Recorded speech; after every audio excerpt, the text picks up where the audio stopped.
Hello chat, hi! Happy Sunday, welcome to the stream, hi guys. Welcome in. We're gonna have quite the time going through year 9 today. It was such a long year for Persona Project, at least it was for me. We're jamming to some Mario Galaxy since that was the OST I chose for year 9. I thought it'd be very fitting. But yeah, hi, welcome in, welcome in. Oh, Pinky, you've been a member for 4 months. Congrats, dude. Thank you so much for that. You're a little imp now. How fun is that?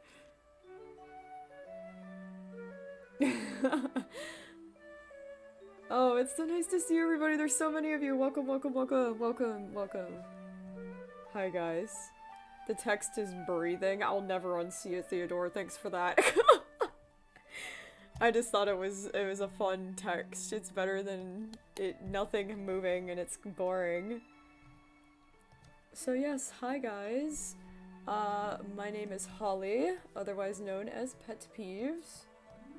My camera is being weird.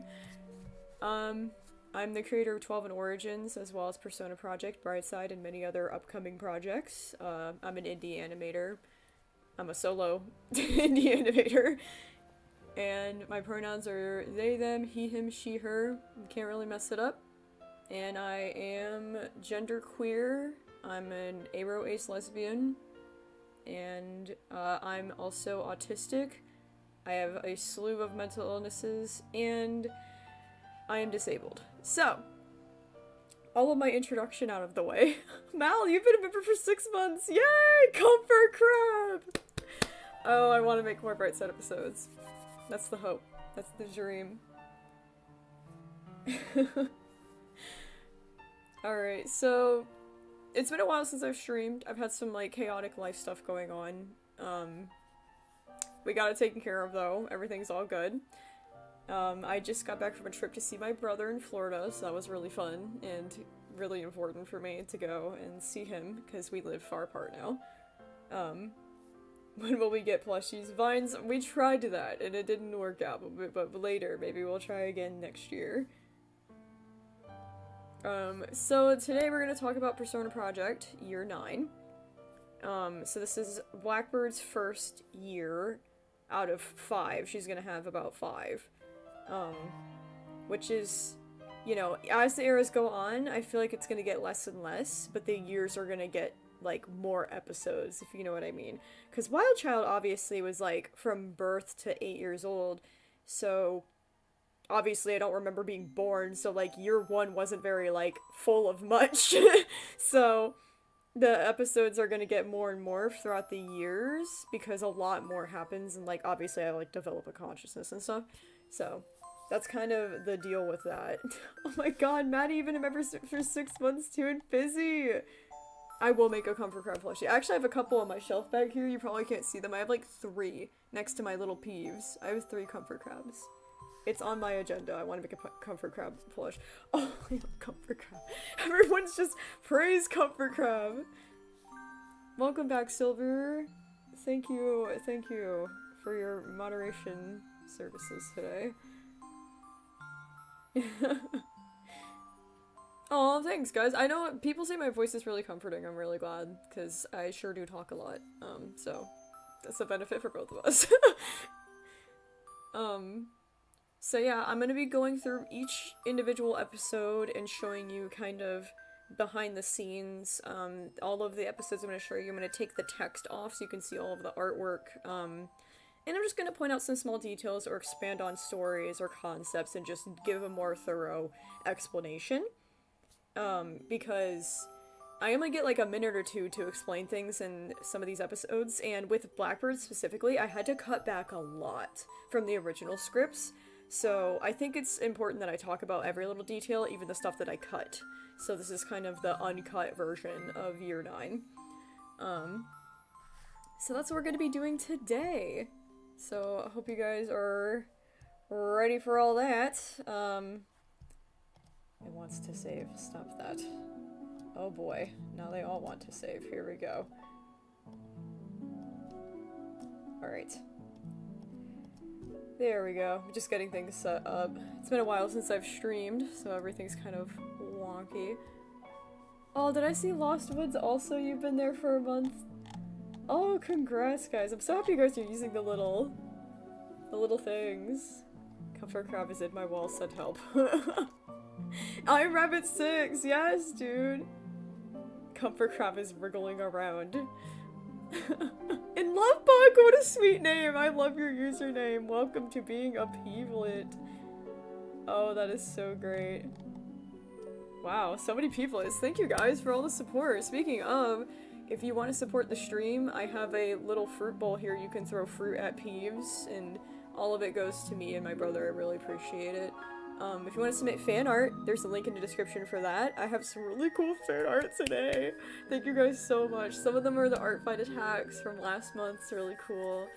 So yeah, you can use the link in the description of this video. Even if the stream is off, even if the stream's not running, you can use it. So, all of that aside, the YouTuber stuff or whatever, let's talk about Blackbird.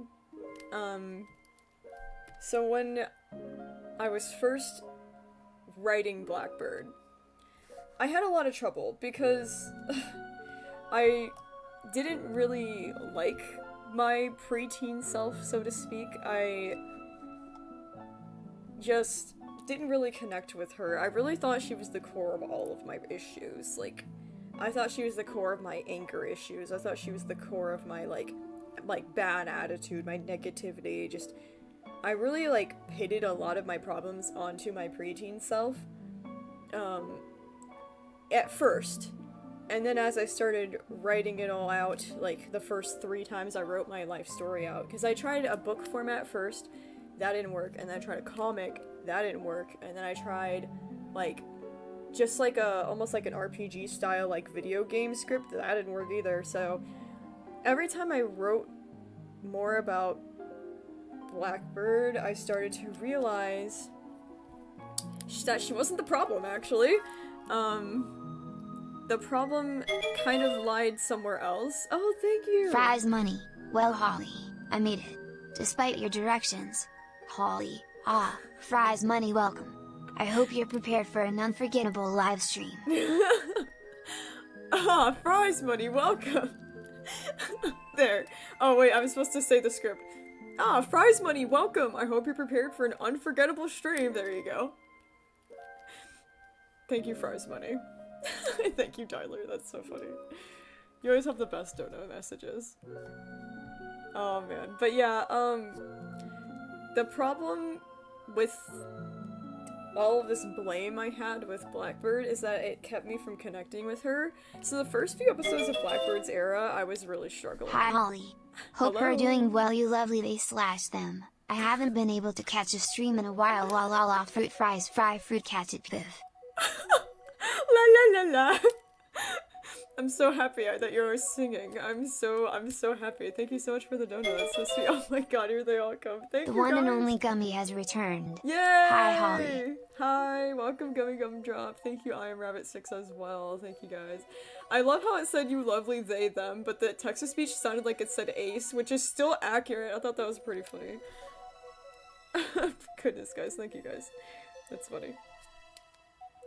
So yeah, you can see there's a little bit of a disconnect between me and Blackbird in the beginning because I don't really know how to approach her. She's also just really aggressive and snappy, and I'm not very much like that anymore out of, fear. So it's we have really different personalities. Blue Streak, you've been a member for 6 months. You're a Comfort Crab! Let's go! I'm sure you're so happy about that. Did Parker make 12? Parker wrote 12, so Parker is responsible for 12 too, just as much as Hawley. Yoinkle Cat, good question. Okay, so as far as the frame by frame goes for the introductions, the first 5 episodes of Year 9 was definitely to kind of set the premise of what was different in this era versus what was happening in Wild Child's era. So the first episode is called Broken Wings, and yes, I get this comment all the time. She is named after the Beatles song. Those fries look lonely. Have some Dino Nuggets as well. Yes! Yes, thank you! Oh thank you, Dino Nuggets, for donating money to eat Dino Nuggets. I'm not gonna think about that too hard. That sounds a little frightening. But thank you. That's really funny. But yeah, I did name Blackbird. Whoa, I'm clicking on everything. I did name Blackbird after the Beatles song because I was in chorus for many years, and one of my favorite concerts we ever did was a Beatles concert. And so Blackbird was my favorite song, and it was my favorite song because we got these little bird whistles, and in the middle of the song we got to do little tweets, and that was my favorite part. I literally just got back from Europe yesterday. Please take some of my leftover French money for French fries. Gummy Gumdrop, that is so funny. That is so funny. I mean, I'll take it, thank you. I will spend the French money on French fries. It'll be, like, extra good, you know? Heck yeah, that's really funny. But I don't even remember what I was saying. Oh, I get so distracted. But yeah, that's what her name is about. It is about, the Beatles song, and I always found that to be a really pivotal part of my life, because in Blackbird's eyes, she thinks she's like on top of the world. She thinks it's like the best time of her life, but I view this as the worst part of my life. So it's a really symbolic thing of like, she thinks she's flying, but in reality, she's got broken wings. So this is her introduction just as her character. She tells you that she's the hero. She fights for what she believes in, even though she has broken wings, but she doesn't really understand why. She's a fighter, she's loud, and she's angry. And then she basically tells you, if you don't like it, too bad, I'm taking over anyways. So obviously a very strong personality that I used to have when I was a preteen. I was very much in my own head, very much a confident person. Mascot Blue Hearts, thank you for being a member for 2 months. Yay, awesome. But yeah, so we're gonna see Blackbird until she's 13. And then Parker's gonna take over for my high school years for about 4 years. And then Hawley's gonna take over for my college years for about 3 years, 4 years. Actually eating French fries right now. You want some? Yes! What kind? I mean, I can only guess. Maybe some smiley fries, Mel? I like smiley fries. I have them in my fridge right now. I have the really good potato wedges, too, that have the skins on them in my fridge, too. I just got a bunch of French fries. I'm obsessed.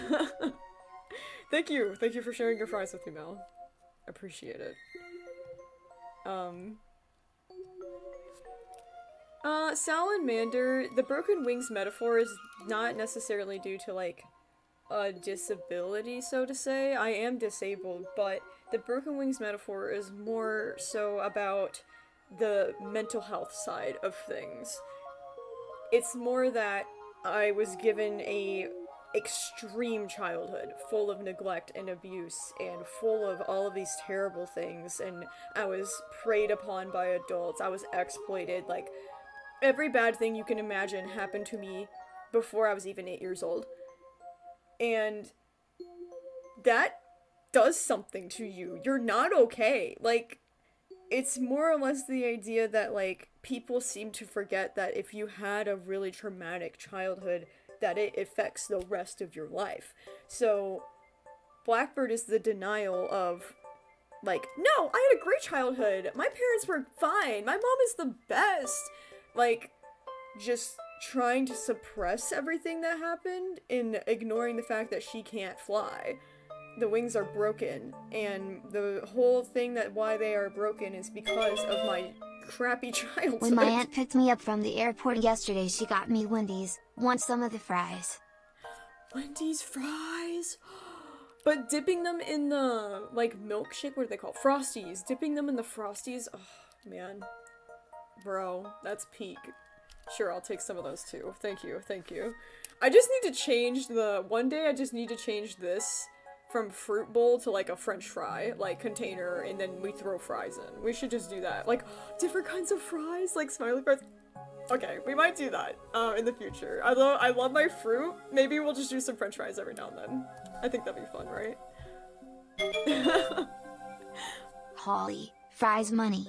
I was just stretching my calves on the windowsill, isometric exercise.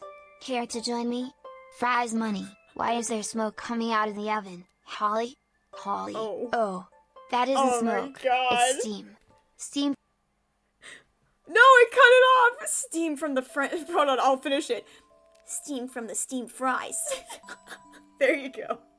Steamed hams, god damn it, Tyler. At first I was like, what are you talking about? Then I'm like, oh, it's a steamed hams reference. Of course it is. Thank you, Tyler.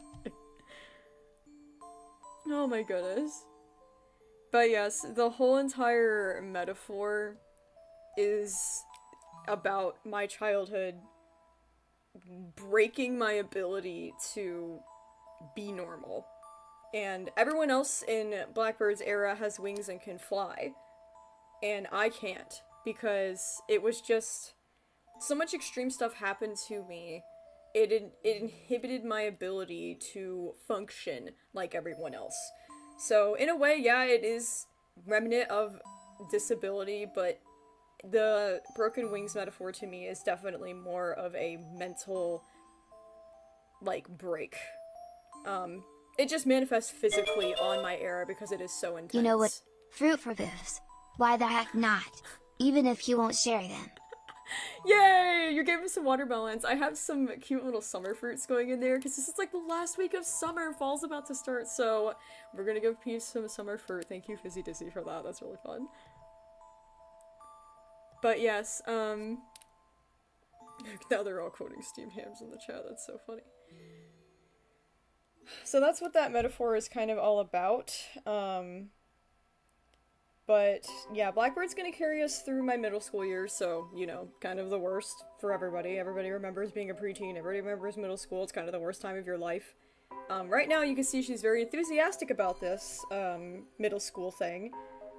But I like this little animation because it shows the transition of what my parents look like. More kind of what they look like in real life, aside from being like green frogs. So that's kind of cool. I just love how my brother's design turned out. It's just so cute. And I just really like the animation and Blackbird trying to explain stuff and Wild Child and her bickering. It's just such a cute animation. And just talking about everybody in my life at this point and setting the premise of Jim. And I think this is really funny that this ended up becoming like the thumbnail of the episode, was that it's like, Jim's obsessed with poop, ew, and then like, now it's the thumbnail for the entirety of Blackbird's era. Like, Jim would be so happy about that. It makes me laugh. But she talks about her cats, and sadly Mama Cat did run away eventually, because my parents were really great at taking care of animals, as you'll find out. But that was kind of the tip of the iceberg, and Blackbird tells me to get Wild Child out of here. But, you know, Wild Child doesn't understand how to take turns, Wild Child's young, and Wild Child just wants to help and wants to tell the story too. And Blackbird's like, no. And this is where it kind of shifts from, like, being kind of, like, viewed as, like, I'm just a brat, rah, rah, rah, to being, like, her intention is, like, no, I'm strong, I'm brave, I'm the best, so I'm gonna tell the hardest part of our story, because no one else deserves to. And it's all a reflection of my self-esteem at the time. My worth was hinged on how I could aid everyone around me. Because of my parentification, I raised my brother since I was 4 years old, and that just didn't go away overnight. It didn't just go away when I turned 9. Sorry I can't donate more, but I adore your art. No, but the Evie, thank you so much. Don't worry about it. Anything helps. I really appreciate it. Oh, thank you so much. I love all the hearts in your name. That's so sweet. Oh, goodness. But yeah, so this is an entire, like, really in-depth intro of how I was at that time. And it is a direct reflection of everything that happened in Wild Child. This is the product. This is what my parents turned me into. This is what my extreme circumstances molded me into. And it's really important to show that that stuff just, like, didn't go away. Because older generations who don't do, you know, therapy, who don't do healing work, shadow work, they don't do inner child work, they don't do work at all, they claim that they're fine. And this is how I would have been all of my life had I claimed I was also fine. And I'm not fine. This is not fine. This facade, this I'm gonna take care of everybody else, it's misogynistic. It's ableist. I was autistic. They were ignoring that. It's just, there's so many bad things with this persona. And you're gonna watch it devolve. Because it's just, we're starting out at this high point and it is going to devolve. Just so you're aware. But that's why I have this very concerned look, because I know that it's all behind this facade and her mask. That's why she wears a mask. She says she's a hero, so she wears a superhero mask. But in reality, the mask is masking how she really feels. And she knows she's being neglected, she knows she's being abused, she knows that she's autistic, but she is burying that so far down to be performative and to be that brave big sister and that strong, awesome person who could do everything right and is perfect. Like, that is how I was, and it's a direct consequence of the entirety of Wild Child's era. So that was just the intro. In the next episode, the few episodes are going to be about my family and those around me. It's kind of setting the stage for the entire era. Just as a bit of a warning, there are content warnings for these individual episodes, but I won't go into like super duper detail, and if I do, I will give a content warning beforehand. This episode in particular is full of gaslighting, full of manipulation. My mother is a narcissist, and so just keep that in mind. This is going to be a little bit of a potentially triggering conversation. Most of these Persona Project live streams are, so just be aware. You don't have to watch them if they make you uncomfortable. Yeah, Fizzy Dizzy, I say that a lot. I say that my eras tend to be reminiscent of the stages of grief. And yeah, I feel like Blackbird is just more of the anger than the denial. She's in denial, sure, but you'll see there's a huge turning point where she stops giving into the denial and starts being angry. Hawley era is more of the denial. Hawley era has already experienced the anger and then decided to just bury it. And so it's just a can of worms. So this episode is about my mom. I don't like calling her that. I usually refer to her as just something like my birther, because she's not really my mother. She never was. She never loved me. It's very apparent from day one, that I was just a trophy. I'm an object to my mother. I was something to get her attention, and praise, because, oh, she's a mother now, she's so kind and caring, she's a mother now, and that's kind of important to talk about, I managed to too. scrape a bit more. Again, love Gerard. No, for the Evie, thank you so much, you didn't have to, thank you, that's so sweet, oh my goodness. That's so sweet, oh. Hawley is very bargaining, yeah, Sachikoko. Yeah, so my mother is... I have a very complicated relationship, but it's also not that complicated. It's just, I've never had a strong attachment to her. It was always just this facade, and as soon as I started to gain a consciousness and I had free will, that's when it all shut down. Whatever connection I used to have to her dissipated, because she couldn't control me. So, Wild Child's era, I had some issues with her. You can see I don't really have a strong relationship with her. The incubator. That's a good name. I call her the incubator for your sake. The spawn point. Good idea. Robin is accented. So you guys are getting it. You guys are getting it. Do you do the music yourself? Oh no, Lovebug, I do not. I usually use my favorite video games from the time. So Blackbird's favorite game was Mario Galaxy, so that's why we're listening to it. But yeah, so this is the beginning of Blackbird. Oh my goodness, thank you guys! Holy cow! I love your animations. Keep up the good work. Thank Two you, hearts Hot emoji. Dog! What an amazing name. I love that. Hot Dog. Slay Hot Dog. Thank you guys so much. Thank you, Sachi Coco. Thank you, Hot Dog. Thank you, Nova, for all the donos. That's super sweet.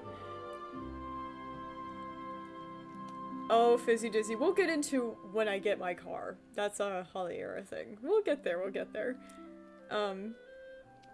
But this is a really jarring episode because up until this point you've known my mother to be kind of evil. And then all of a sudden you have this wild contrast, and that's why I have kind of Wild Child in the background with this broken picture frame, and meanwhile you have Blackbird right up front just giving Mom all this praise. Oh, Chase! Thank you guys so much for being members! Oh my gosh, there's so many members this stream. You're 1 month now, you're a little Wild Child, isn't that so cute? That's fun. But yeah, my mom did have a cleaning business when I was younger, and while Blackbird's giving all this praise, you see Wild Child just kind of confused, because all of a sudden, they're only a year apart right now, and all of a sudden, Mom's the best? And like, Wild Child's physically hurt here. My mom physically hurt me a lot, just so everybody is aware. She put her hands on me so much, it became normal to me. Hawley, Fries Money, I hope you're ready for some mouth-watering live streams. Fries Money, I thought you said steamed fries. Hawley, no, I said steamed streams. That's what I call live streams. Steamed streams, Tyler, that's so funny. Mouth-watering live streams. People say that about my art. They say my art is yummy, and I'm like, what does that mean? I'm scared. Like, I don't eat my art. I feel like that would be bad. It's like eating printer ink. It's like, please don't do that. But I don't know. It's really funny. Thank you for that. But yeah, so it's very apparent in the art that Wild Child's like extremely distressed about this sudden like attachment to Mom. And psychologically, like, you know, just to put it out there, I was going to be a psychologist. I was working on a degree. I was in college to be a psychologist or therapist. So in the developmental psychology realm, there is certain phases that you go through in youth where you attach to certain people and certain genders, and it's just like a very natural thing that occurs, and there's just time periods where you might be more attached to Dad, you might be more attached to Mom, or you might be more attached to some other figure, and you're just kind of idolizing and learning and mimicking. And for most of my life, I was attached to my dad in Wild Child's era. My dad was my safe parent. My dad was the more regulated parent, and my mom was not. And my mom played favorites. My mom favorited my brother. I don't resent my brother for that at all. It's definitely has none of our choice. We couldn't have done anything about that. But so Wild Child's very upset because all of a sudden Blackbird's just like, my mom is the best. She's like my favorite person ever, and it's just so jarring. But it really was like that. And in this little shot, you see Wild Child trying to warn Blackbird, and is like, no, Mom is bad. And Blackbird defends her endlessly. And it leaves Wild Child alone. Because Blackbird would rather be with an unsafe adult than alone. Because I had extreme isolation when I was a child. My parents would lock me up 24/7. There's some stuff I didn't include in Persona Project because I thought it would be a little too intense. Oh, thank you, Nova, again. Oh my gosh, that's so sweet. Thank you. Does your brother watch? Yeah, my brother watches the episodes. He does. But my parents did a lot to restrain me and isolate me as a form of punishment, but also they just didn't want to be parents or deal with my autistic meltdowns. So they would ignore me. And so I had grown up in extreme isolation. I had like 2 friends my whole life. And even then I didn't get to see them very much unless I was in school. And so I've developed avoidant personality disorder, in my adulthood, and I really struggle with it to this day. I would just much rather be alone. But this is the one point in my life where I attempted to not be alone. And this is how it went for me. It was very much like, I just had to set aside, oh, well, you know, like, this person, you know, mom, like, beats me up on a regular basis, but at least she gives me food.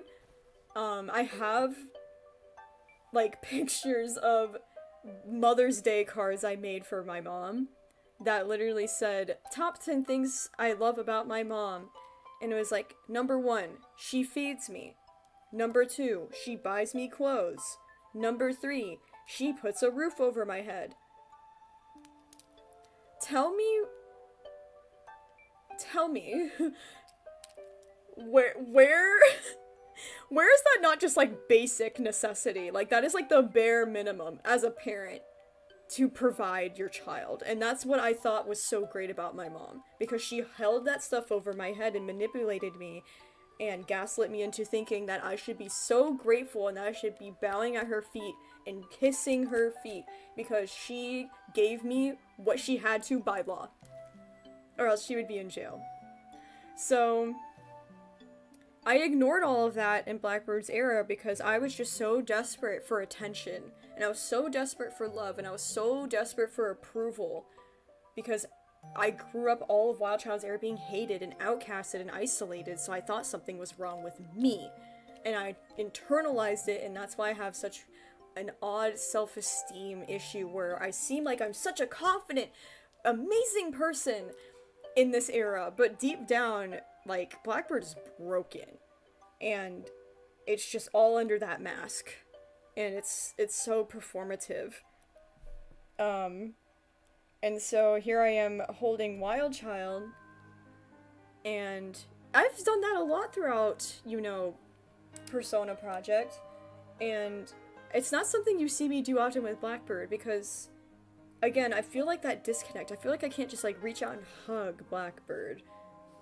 She's very much like a, get away from me, like, so you're gonna see me kind of be really distant because of all of this. And here's a great example of parentification and the stress that was in my life at 9 years old.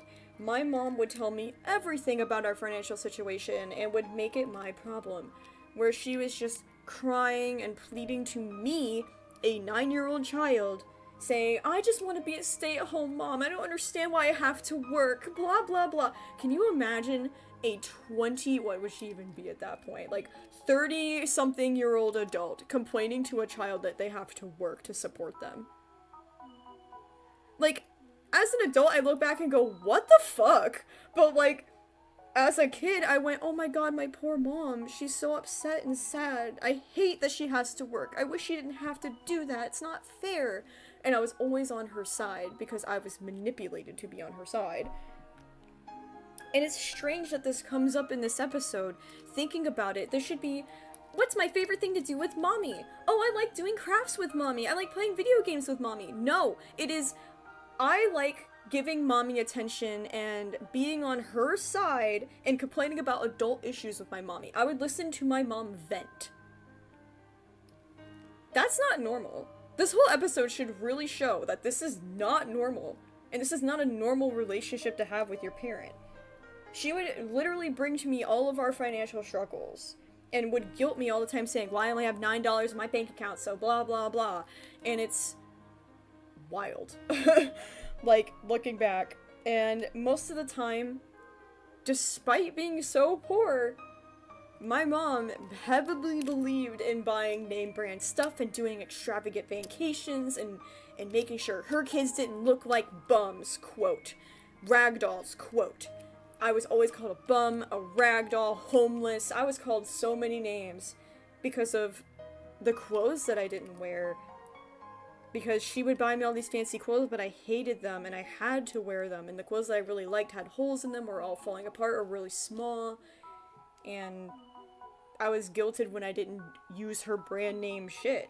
So all of our money was just needlessly spent, and that's something that I see a lot in the comments. It's just like, I don't understand why your mom would do all of that, or why your family would go on cruises, or why all this stuff would happen. And that's exactly what I'm trying to tell you, is that these people prioritize what looked good on paper. They wanted to be performative and present this kind of idea that we're rich and that we're fine and that we're healthy and everything's normal, and that's just kind of like the dollhouse I was living in. It was very much like routine. And so it was just, there's so many quotes like word for word in this episode. But I did want to give a little bit of context to my mother.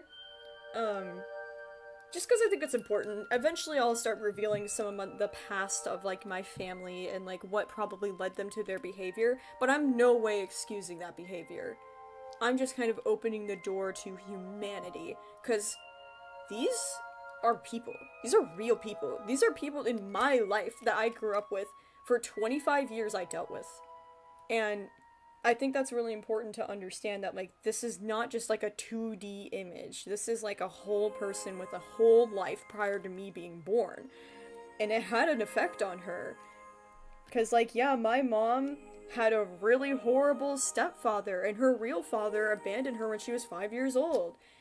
And my mom never had a chance to grow up normal either. But instead of getting rid of that generational trauma, she held on to it and made it my problem too. So instead of getting out of it, my dad ended up helping my mom. And I kind of depict her in her youth, also kind of like Blackbird, as almost like a harpy. And I actually depict my dad as a robin, which is really interesting. And so you see them go through their eras, and my dad just kind of took care of my mom forever. That was kind of their narrative, was my mom was the sad, abused, woe is me, and my dad was, let me take care of you and do everything. And obviously that's why they fell apart, and that's why they got divorced, and that's why nothing worked, because that's not a good dynamic to bring children into, let alone have a household. So it was just doomed from the start, is what this whole narrative is kind of pointing out, that now that my dad was out of the picture, she had to start living her own life. And that terrified her, that there was nobody around to take care of her. And to her credit, she did pick up her little bootstraps, and she did work, and she worked really hard. She worked some pretty unsavory jobs, I will say, that I do feel quite bad about, but she made that choice. And that's why Blackbird kind of has that guilt, and Blackbird really looks up to her, because that's what Blackbird defines as strength. Oh, thank you, Chase, for the dono, that's so sweet, thank you. And yeah, I know you guys are gonna be like rioting in the streets, like, yeah, forget the stupid birther, yeah, but like, what you guys are doing is kind of people-pleasing to me, and it doesn't really benefit me to see everybody want to be evil towards these people. I'm not being evil towards them, I'm just telling the damn truth. So, I understand that you might want to, flash mob them, and it's not appropriate to make death threats, and it's not appropriate to wish ill on these people. Karma will take care of it, you don't gotta add your bad energy into it too, So, if I'm being mature about it, you should be mature about it too. So, but yeah, big theme in Blackbird's era is strength. What Blackbird defines as strength is pulling up your bootstraps, doing everything right, ignoring your feelings, never showing anger, never showing sadness, perseverance, in the face of uncertainty or impossibility. And it's really toxic. And so she talks about how strong her mom is and how she wants to be just like her. But she has this moment where she realizes she might be on the wrong path. Because she sees how me and Wild Child act. And Wild Child's the beginning, and I'm the end. And she knows that she's in the middle. And she starts to see that there's probably something not right, but she chooses to ignore it. And that's kind of how the whole thing's gonna begin. So that was the episode about my mom. The episode about my dad somehow gets worse. Just as a content warning, I'm going to talk about alcoholism and addiction. Because it's really important. When you come from a family of addiction, it is something that you just understand, but if you don't, it is something that you kind of need to thoroughly explain. So... Oh, Swift, the music's from Super Mario Galaxy. Which is Blackbird's favorite game.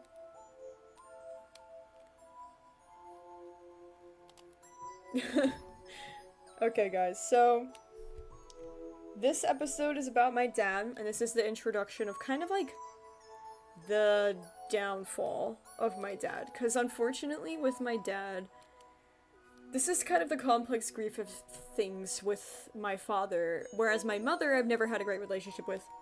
That was just in the garbage can from the get-go.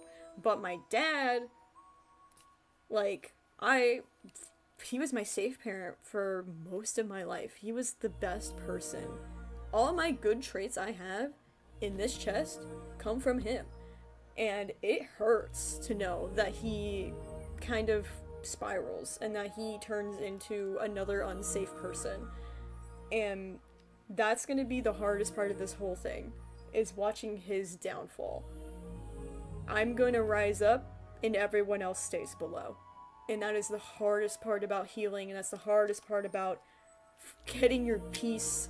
That's the hardest part about orphaning yourself. It is the inexplainable pain of the grief of this.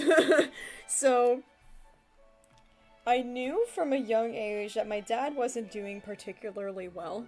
My dad had been an alcoholic pretty much my whole life, but it's definitely increased when the divorce occurred, obviously. And a huge part of the reason for the divorce, so my mother had claimed, was because of his alcoholism. And he and my mom would get into some pretty bad spats, and it was pretty rough. I didn't really include that much in the Persona project, because there are some details I keep to myself, and I'm entitled to some sort of privacy. I am sharing a shitload of details to the world, and I feel like I am definitely in need of at least a couple things I keep to myself, you know? So please respect that, and don't pry. If I haven't talked about it, probably not gonna talk about it. It's pretty safe to assume they got a divorce for a reason.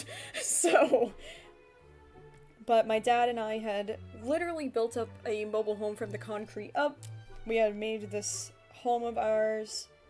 My dad was still working for the electrical company. It was the same narrative, where my dad was taking care of everyone. And it was just something that I was starting to adopt, even though I was like 9 years old. You can see the similar, like, foils between me and my dad of taking care of everybody and sacrificing everything for everybody else. Here's a really cute detail. We were really, really poor, and one of the very first things that me and my brother did at my dad's house was make our own pool. So I made a pool out of a rusty old wheelbarrow and some water from the hose, and we sat in the wheelbarrow and pretended it was our pool. Like, that's kind of, I'm like from the down south, kind of like middle of nowhere kind of poor person, alright? Like, that's like my kind of like backstory here, and being so dang poor. But oh, thank you, Grassy Fan. Oh, thank you. Hi, I love your content. I don't know why I didn't read it out. It's just having a moment. But thank you for that.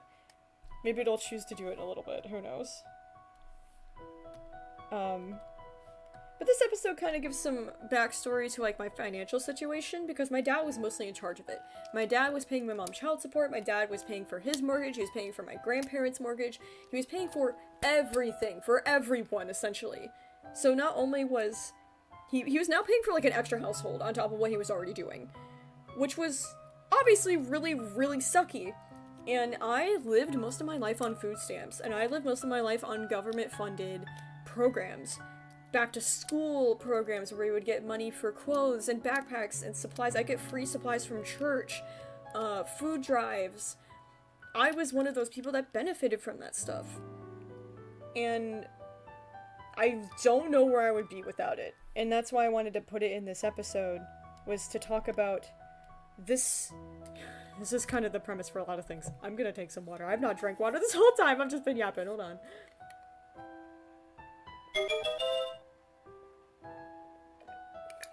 Okay. That made a goofy noise. Thank you, Grassy Fan, for another donation. I know that one went through for some reason. It's really funny, but thank you. Vulture, yeah, I'm feeling fine. I'm just talking about important stuff. So sorry if I seem heated. That might just be the autism. I kind of speak at the same, like, upbeat kind of voice. It doesn't mean to be, like, super intense or angry. Like, I'm fine. Like, I'm fine. I promise.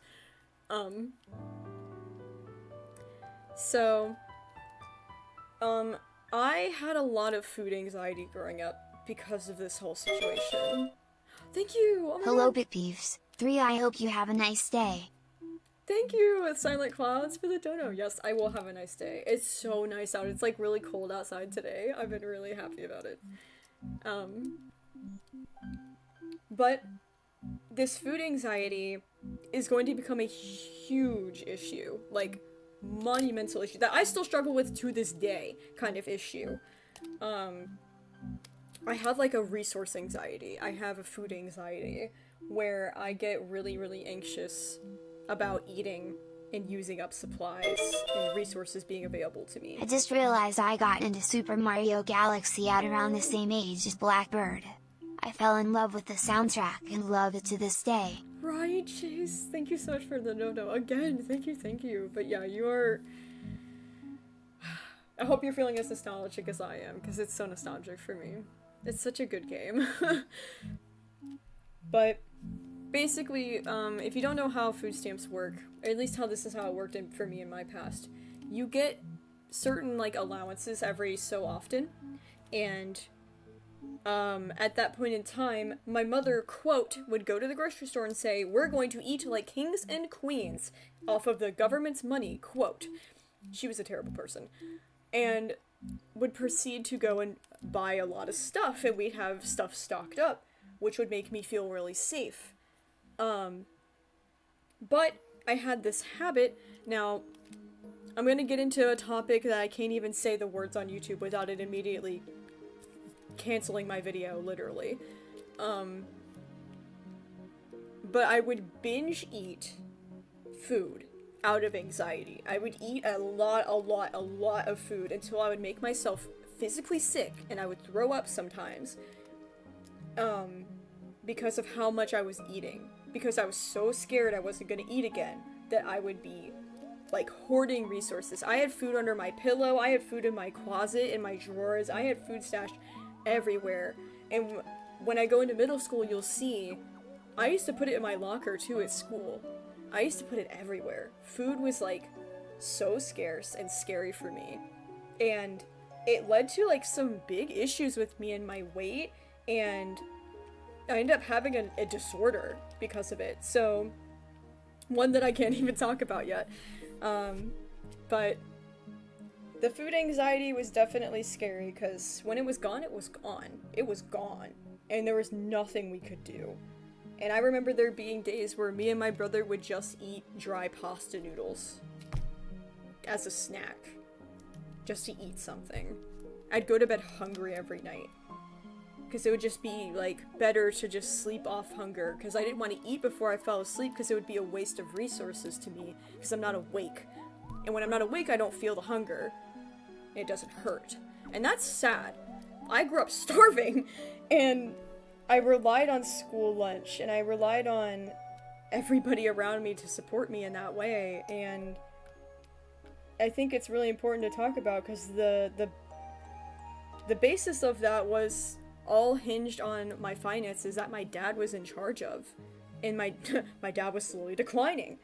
And meanwhile, my mom and my stepdad, well, he's not my stepdad yet, but he will become my stepdad, Jim, were together, and it was going really well. My dad literally didn't date anybody. Like, my dad just was so different than my mom. My mom needed somebody to take care of her, but my dad was so independent, he just didn't really date anybody. He tried a couple times, I think, but, like, I barely remember them. They were there for maybe, like, 2 weeks at most, and it was just random. So it's just kind of, like, the contrast between my households, where mom already has another guy, and everything's going well, and their finances are going up, and then you have my dad, and it's just the complete polar opposite. And my dad was always working and spending time with us, and that's what I remember the most. And I remember him drinking the most, and I always viewed his alcoholism as a way to cope, because the way that I would cope as a kid was through art, or roleplay, or writing, or some sort of, like, dissociative activity, and my dad relied on something kind of physically numbing, like an addiction. And it's not like I'm excusing the behavior at all. Again, I don't excuse any of this behavior. It's just more of, like, for myself, I feel I need an explanation, because for all these, like, terrible things to happen, it's really hard to cope with and just say, oh yeah, that just happened. It's like, as, like, a human being and my curiosity, I kind of crave an answer. And it's tough for me to just sit with the fact that there is no answer. There is no real answer, and I never will know. So this is just kind of the answer I've created for myself. So that's why you see me talking about it. And it's just the disappointment of him choosing that over us. And this memory was particularly hard for me to talk about. I used to grab him bottles from the fridge and would bring it to him as, like, an act of service to show that I loved him and that I knew he loved beer, and I would bring it to him, and sometimes I put little notes on them and stuff, you know, just being a kid. I was completely innocent. I had no idea what I was doing. And so one time I wrote a note on there that said, I hope you feel better, because I knew he was really sad one day. And I brought it to him, and of course I spelt it wrong because I'm dyslexic, and it said, I hope you feel butter. And he laughed about it, and I laughed about it, and it was, like, what I thought was, like, such a sweet moment. I was such a good kid. But in reality, I was just feeding him the poison. And I don't feel bad about it, and I don't blame myself for that. It's just, that's just how normalized it was in my house. I was praised for that. And it's like, that's what an addictive family is like. Coming from a family of addiction, a lot of the time it's a narrative of finding excuses for the person who is addicted. And saying, oh, but he was just this, or, oh, but dad acts that way because, and it's just kind of like a natural reflex to, like, want to defend them. And it's really sad because you love them. Like, if you know somebody and you love somebody who has an addiction, you understand what I'm talking about. It's really hard. And it's not something you blame yourself for. Oh! Thank you so much, dude. Oh my god, that's so sweet. Thank you for the dono. Yeah, I know it's not my fault, but it's just one of those things where I have to say it out loud. And once we get past these introductions, we'll move the stream a little bit faster. But these are just the really important episodes, so I just want to, like, talk about them more. Moik, I do have a Discord, but it's for YouTube members only, and it's 13+. It's part of the $10 tier. You can pay for the access once, and then you can stay in the server indefinitely after that, basically. It's more of, like, an exclusive thing, because if I had everybody there, I would be like, I would never get any work done, I'd just talk all day. So, it's pretty fun, though. But yeah, the next episode is about my stepdad, and this episode was a kind of a scary one for me to bring up, because, it's very obvious, I'm queer. I'm, like, as queer as it comes. But it was, like, I was thinking back on my life and thinking, wow, like, where did that come from, you know? Like, where did I first learn about being queer? Where was I first accepted? Like, who were the queer adults in my life? And genuinely, one of the only people I could think of was my stepdad. He was, like, super bisexual coded. And this is just my speculation, of course. I was never allowed to know. I was told that, you know, when I was a kid, that gay people were bad, and my parents were very homophobic. My parents were very transphobic. My very parents were freaking everything phobic. They were racist. They were awful people. So I always thought that stuff was bad. And so I had this, like, prejudice already. I had this judgment already at, like, 9 years old in my mind. And so no one ever told me if he actually was queer or not, but man, he did a lot of queer things that it makes me think that he was just closeted, or he wasn't closeted, but he had to be around me, specifically, because my parents didn't want me to know about it. Which says a lot. But Jim was kind of my lifeline throughout all of this. You can see that the behaviors of my parents here. My dad's an alcoholic, he's addicted, he's having a hard time. My mom is has narcissistic personality disorder and doesn't like working, and they both have their set of issues. But then there's just Jim, who is just a stable adult, who has his life together, who has his own business, who just doesn't bring adult problems to me, and just, he used to leave whoopee cushions everywhere. He was just a prankster. He just liked having fun. And a lot of the times, it was Jim protecting me from everyone else. He would stick up for me. He would stick up for me against my mom. Because my mom hated me, dude. But he knew, and he would protect me at all costs. There were times where she would be yelling at me, and he would just come right in between her and be like, stop it. Like, he would stop a lot of bullshit. And for that, I have to just appreciate him. Even though it makes Blackbird, like, angsty to talk about it. But I did struggle with homework a lot. I was dyslexic, I had a really hard time with writing, and I always remember Jim sitting at the table with me and helping me. He was the one who was there. He was the one taking me to the bus stop when it was cold outside, so I didn't have to sit out in the cold, because my bus stop was a 3-block walk. It was, like, a lot. And he was the one showing up as, like, a parent. He bought me new clothes, because he could see how destroyed my current clothes were and how small they were and how comfortable I was. He would do it without asking, without question. He would play video games with me. I think that was the most important thing to Blackbird, is that someone would come into my world. Not just provide the basic necessities, but somebody decided to spend quality time with me and say, you really like this game, don't you? Let's sit down and play it. Let's do silly voices together. And, like, it's like the bare freaking minimum. But my god, it's the first person who ever did it for me. You can see it in his colors, too. Your mom and dad are sort of dull, depressing purples and blues, but he's red. He's vibrant and fiery. Right? Right? Thank you for understanding my freaking symbolism, dude. Like, you get it, because yeah, like, it's just... The design should speak a lot. Like, I put a lot of heart and soul into my designs. You guys know that. You guys, if you've been here on my channel for, like, any amount of time, you should know, like, character design is, like, one of my favorite things in the whole wide world. And yeah, it's just one of those moments where all you really had to do to show me that you really loved me and cared for me is just spend a little time with me and come into my world and say, wow, this is your hyperfixation right now? Tell me all about it. And just let me be a normal person. Let me be a kid. Don't make me into a parent. Don't make me into a victim. Just let me be a person. And, like, that's all Jim ever did for me. And there's, like, this text right here that you can't see. It says, no other adult is like Jim. And that's in a lot of ways. There's no other adult like him who cares for me in such a way. And there's also no other adult who is queer. So this has a double meaning. This is like a dual meaning moment.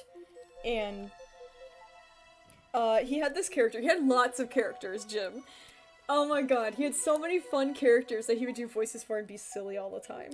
One of my favorite ones was Puffkin. It was a character he made on Animal Crossing who had pink hair, and he'd do like the classic like gay man voice. It was a little stereotypical, but it was just something that he would do sometimes where he'd be like, that's absolutely fabulous. Like, he would just, like, do these little gay things. And, like, all the time, and my mom always hated it. My mom would be like, stop, there's something wrong with you, like, always shaming him for it. So this is why I have my suspicions.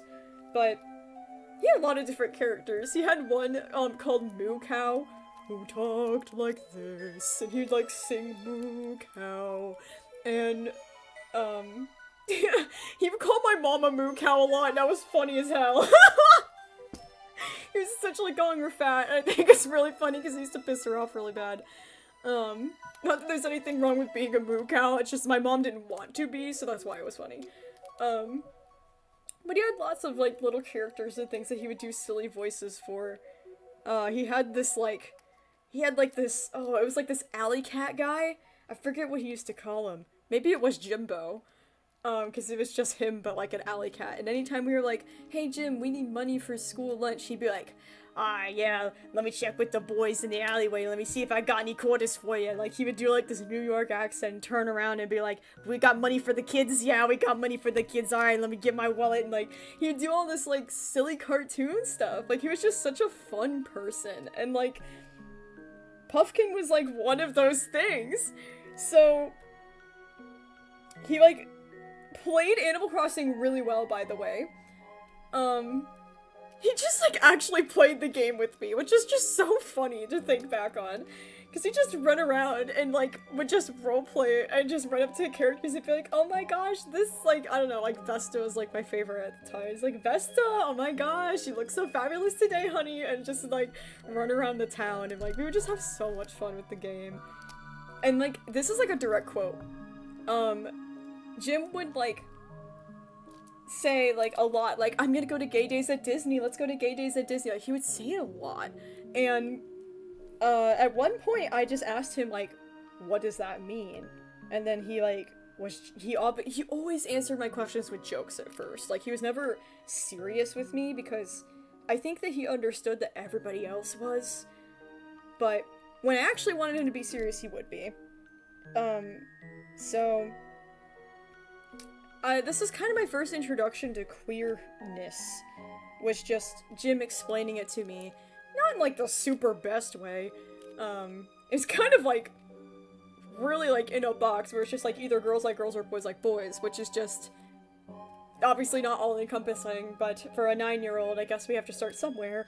And he explained it to me in Animal Crossing, and I remember my reaction initially was being like, ew, that's so gross, and, like, being, like, a brat about it, because I had, like, internalized a lot of hate and, like, a lot of judgment and prejudice. And I think it's really important that I talk about this as a queer person, because, oh my god, like, there was a point in my life where I was not okay with queer people because of my adults in my life. I was, like, 9, but it's still, like, really showing of, like, I would have never been able to find out who I am if I continued to stay in this family dynamic. Like, it was just a really toxic environment. And Jim, you can see it right here, he was stern with me sometimes when I was being judgmental, or when I was holding up some sort of terrible ideal that my family had. He would call out my mom all the time for being racist, or being homophobic, or transphobic. He would hold people accountable. Oh, thank you, Pinky! Hey, just wanted to ask, have you ever seen the game DDLC Monica After Story? I am playing it. I have seen it, but I don't play it. It's kind of like a scary game. I don't play, like, horror games. But thank you, Pinky, for the dono. It's a little off topic, though, but thank you. But there's, like, this whole thing where, like, I had my suspicions. My stepdad was, like, an interior decorator. He loved decorating. He had, like, such an eye for, like, all of that kind of stuff. And he, like, was obsessed with, like, bodybuilding, WWE. He was obsessed with sports, like football, and all this, like, kind of overly masculine things, which makes me, again, suspicious. But he, like, very openly supported gay people.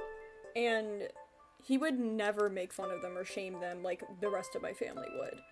And for that, I just, at the bare minimum, he's an ally. And to that, he's the first person in my life who ever even allowed me to think about being queer at all. So, he's such an important person. But this is a direct quote. This is kind of crazy. So before I decided to go no contact with my mom, I went on like walks with her frequently. We'd go through walks throughout our neighborhood and I would just talk to her. Because it's kind of the only point in time which I could have like a civil conversation with that woman. And it would just be us walking and I would just talk to her about stuff and be like, what did you think about Jim? Did you think Jim was bi? Do you think Jim was gay? Or queer? Or at least an ally? What do you think about Jim? I would always pick her brain because I knew she couldn't run away. What's she gonna do? Run home? It was the only time I could, like, get her in a spot where I could, like, talk to her and, like, get genuine answers from her. And this was, like, Hawley era. This is, like, last era, so pretty recent. And she turned to me flabbergasted, angry, and was like, Jim was not gay. You don't know that. I would know that. And I was like, alright, you getting super defensive kind of also proves things to me. Like, she was real defensive, man. Like, real embarrassed, real mad, real quick. And I was like, alright. So, again, I don't know and I never will know, but he at least was the first person to introduce queerness to me as a concept in a healthy and acceptable manner. And his acceptance led me to be queer myself and feel comfortable being myself. So, huge important thing. The greatest person in my life at this time. Jim.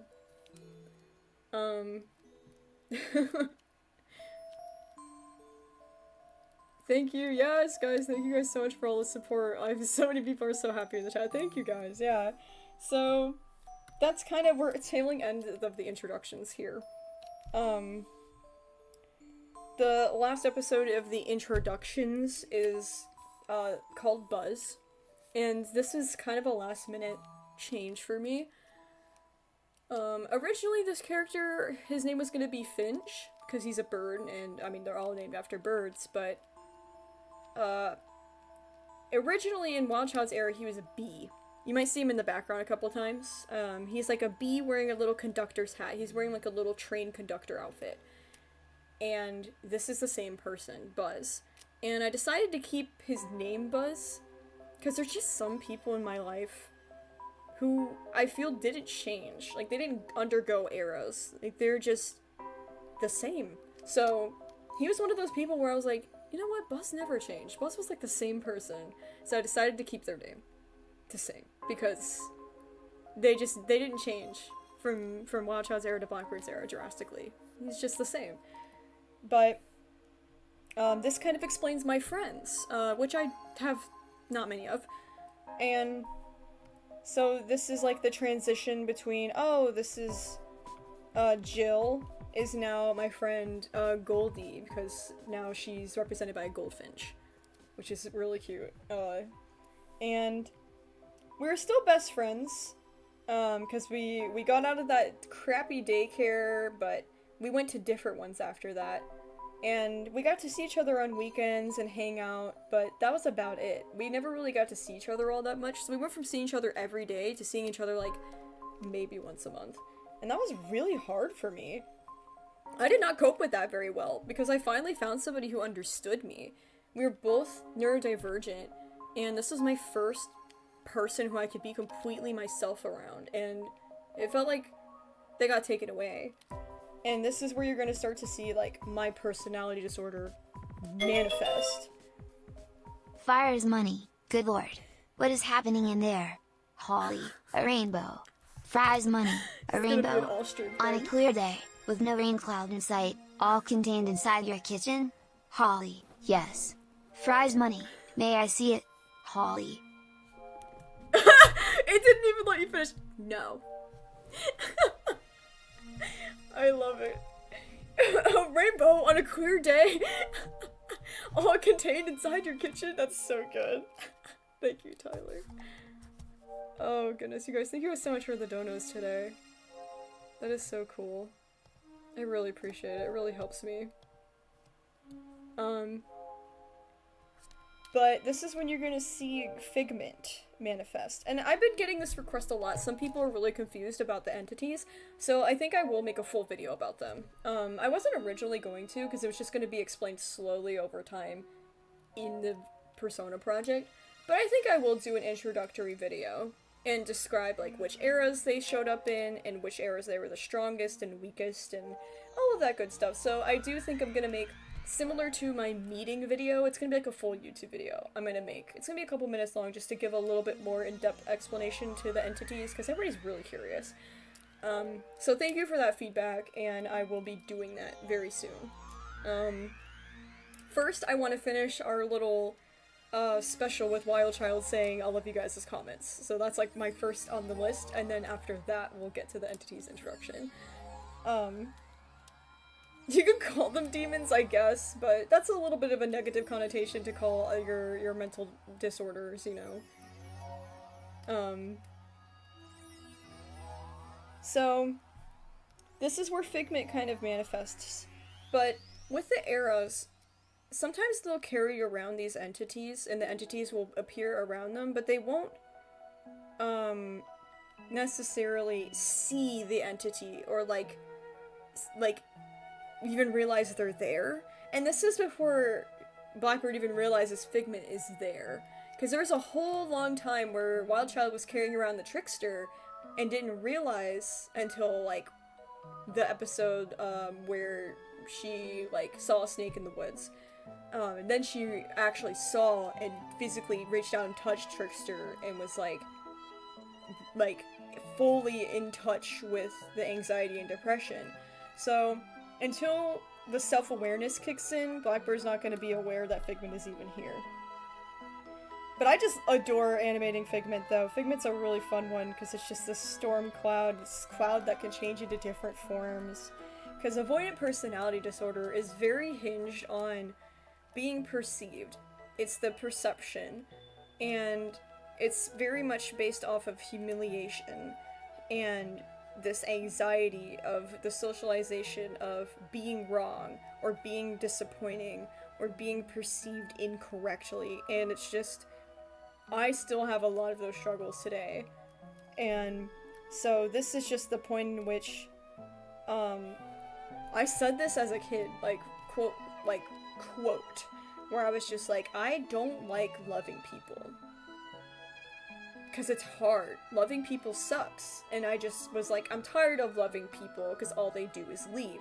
So I have this deep abandonment wound, and that's kind of where my AVPD manifests. But despite everything, I did genuinely try very hard to not make friends. I was just like, I don't want to, like, deal with having, like, social bonds. Like, I was just so over the socialization that I tried to not make friends, and that's why I was so mean. I was a bully. I was, like, so in everybody's face and be like, what do you want? Get away from me. I was just so mean to everybody because I didn't want anybody to get close because it was too painful. And despite all that, these two kids still managed to be my friend. Kudos to them. And that's Buzz and Dove, and they were my two little neurodivergent dorky friends who just were the light of my life right then and there. They were my daycare pals, they were my school friends, because now I didn't have Goldie anymore. And so they were just the friends that I got to see every day. And they were the best. Lovebug, the entities cannot talk. They have no ability to talk because the way that they are able to communicate is by getting my eras to do what they want. I don't ever let them talk because, I don't know, there's something about, there's like a negative connotation about saying, oh, that's just my depression talking. Like, no, I'm still talking. I'm not my depression. My depression is something I live with, but I don't like saying that it's something that I am. It's so different, because I say I am autistic, but it's not like I have, like, autism as, like, you know, how people describe as something that you can cure, which is completely incorrect and horrible, by the way. Whereas mental disorders are meant to be cured, and mental disorders are something that you can heal from. So it's not like an identity thing for me. It's something, it's kind of like an illness. That's why they call it mental illness. It's something that you need to heal from and get better from. And it's not an identity. So that's why I call them disorders and illnesses and entities, because at least in my infinite wisdom, I don't see them as a part of my identity, and that's why they'll never speak. I'll never say, oh, I said that because I was, anxious. Yeah, that maybe I am anxious, that's an emotion, but I'm not going to say that's my anxiety talking and blaming my actions on my mental illness and not taking accountability. So that's just my personal thing, but you can take that or leave that however you please. But yeah, Blackbird, my friends love playing DSs. We played Pokemon, like, they tried so hard to be my friend, and I was so mean in the beginning. But Buzz was just like this soft, gentle giant who loved Thomas the Tank Engine. It was just very nerdy and dorky. And Dove was just like this really shy girl who loved Webkins, and we all loved Pokemon at the heart of everything. We were just like the trio who loved Pokemon at the daycare, and that was really fun. We'd like do Pokemon cards and video games and action figures. We'd run around and roleplay and pretend to be Pokemon. It was so much fun, and they brought so much joy into my world. And then at the end you kind of see where, oh, we're happy, everything's going so well, but then Blackbird swears that they're the last friends she'll ever make. And then she's kind of setting up this horrible predestiny that they're gonna leave her. Hawley, you mind VA for my ox since you named Moo? I don't accept requests like that, Blue Jams. Thank you for the donation, but that's not also an appropriate time to be asking that. Thank you, though. But there's just kind of like predestination thought of like planning so far in the future that, oh, they are going to abandon me, was the mindset that I went into having friends. I was like, oh, I have friends, well, just gonna wait for them to leave me. And it's a really sad mindset that I developed from years of isolation. I did not trust anyone, and nobody can really blame me because I had a really extreme past. But it was really sad that my first initial thought wasn't, wow, I made a new friend today, I'm so happy. It was the fear of this person's going to inevitably hurt me or leave me. And that is what a negative core belief is. And I have a lot of negative core beliefs you're gonna find out that I'm working to undo. So that was the introduction to Blackbird's era. The next few episodes, the most of them, we're going to go through very quickly because there's a lot of them, but I just want to touch base on a few little like details and things that I think are fun. Most of these coming up are pretty lighthearted too. When we get back into the more darker topics, I will obviously warn you, but for now we're going to be talking about more of the sillier episodes. You guys had a lot to say about the demonic tendencies episode, which was just a really silly episode about some of like the really devious things Blackbird would get up to, and it was just really funny because like me and my brother talk about this all the time about how I tried to like kill my brother on several occasions, which is just really funny because I think that's just basic, like, sibling behavior. I think siblings do that crap all the time. Like, if you have a sibling, you know it's just totally normal to, like, bicker and fight and, like, do dumb stuff. But this was, like, such an odd story that I'm just like, what was wrong with me? It's one of those silly things where you look back and you're like, what was wrong with me as a kid? Like...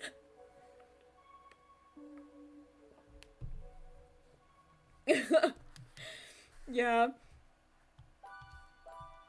Oh, goodness. But yeah, like, I literally cut open an ice pack and tried to, like, feed it to my brother. Like, why did I think of that? Like, my genuine reaction back here is how I'm thinking, where I'm like, how did I think of that? Like, this is crazy.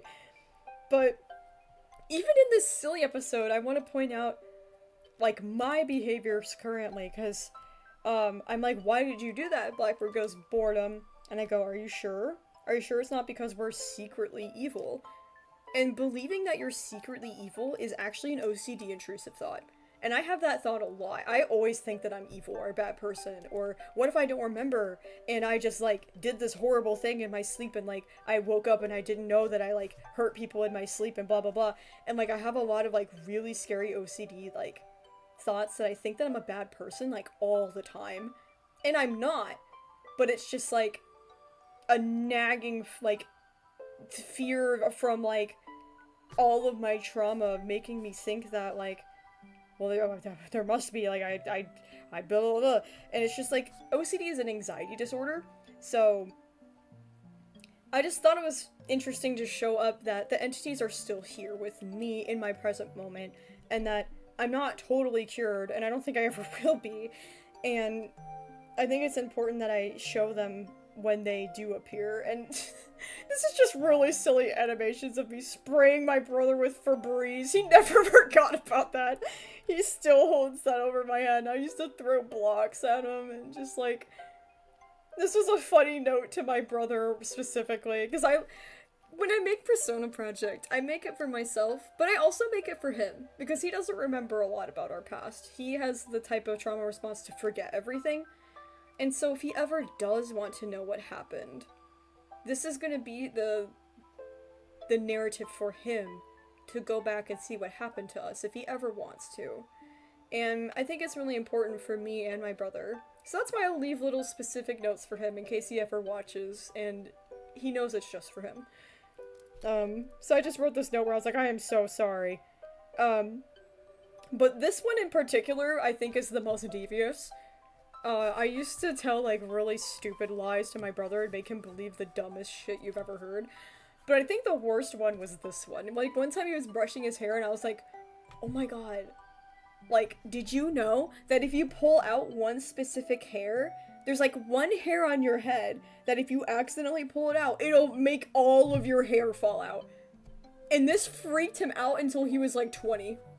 He literally believed this for so long, and it cracks me up, but I'm also like, dude, Blackbird was evil, like, why did she do that? Like, I was just such a little shithead sometimes. Oh my god. So yeah, this is just a little silly goofy episode, because I like to put silly goofies in the middle of, like, some of the serious stuff, so it's not so, like,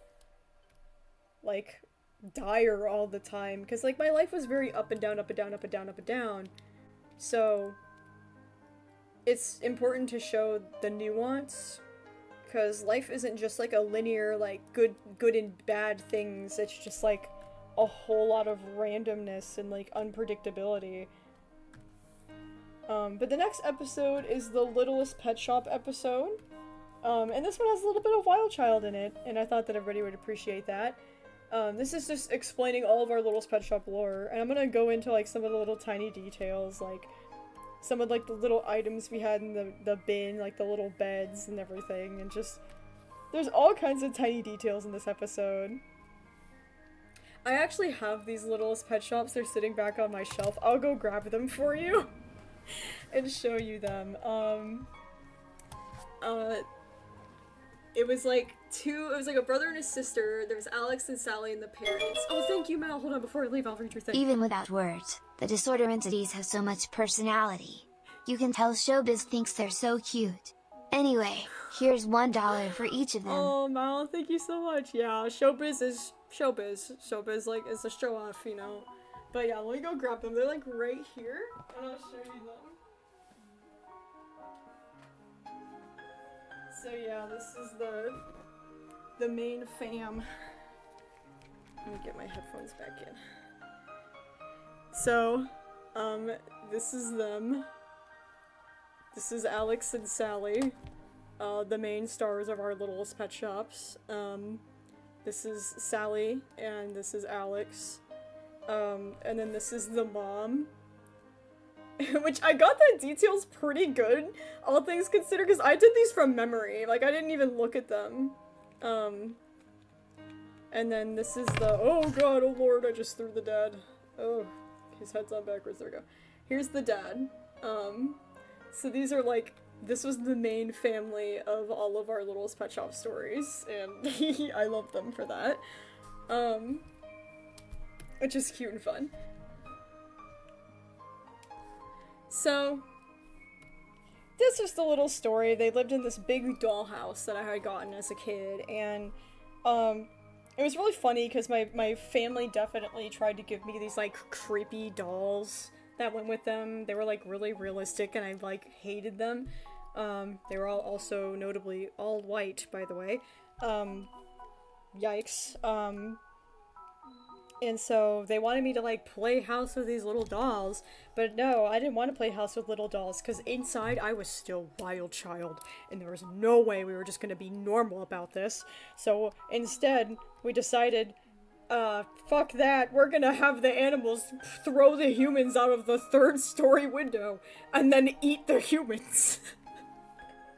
Which is, looking back, I'm like, that's the most wild child thing ever. Like, it's so funny that, like, I'm distressed by it now, where I'm like, what the hell? But it's like, yeah, no, that's just very wild child. Yeah. Anyways. But, my brother used to do similarly silly things. He put a piece of cat food in the toilet to make it look like poop. We thought it was the funniest thing in the whole wide world. Just all kinds of, like, silly childhood memories. Like, we had this character named Robin. He was, like, this, like, Spanish heartthrob, kind of stereotypical character. Because, you know, I was given a lot of stereotypes as a kid, unfortunately. Then we had, like, the emo, like, wolf guy who was, like, had, like, a dark past. And then we had all of these little pet shop and, like, My Little Pony, like, little houses and stuff. And, like, you can even see my brother's favorite stuffed animals in the background, like Taigi and Pikachu, and like, it was just all the fun little houses and stuff. Because we had a whole lot of them. We'd have like a whole town's worth of stuff.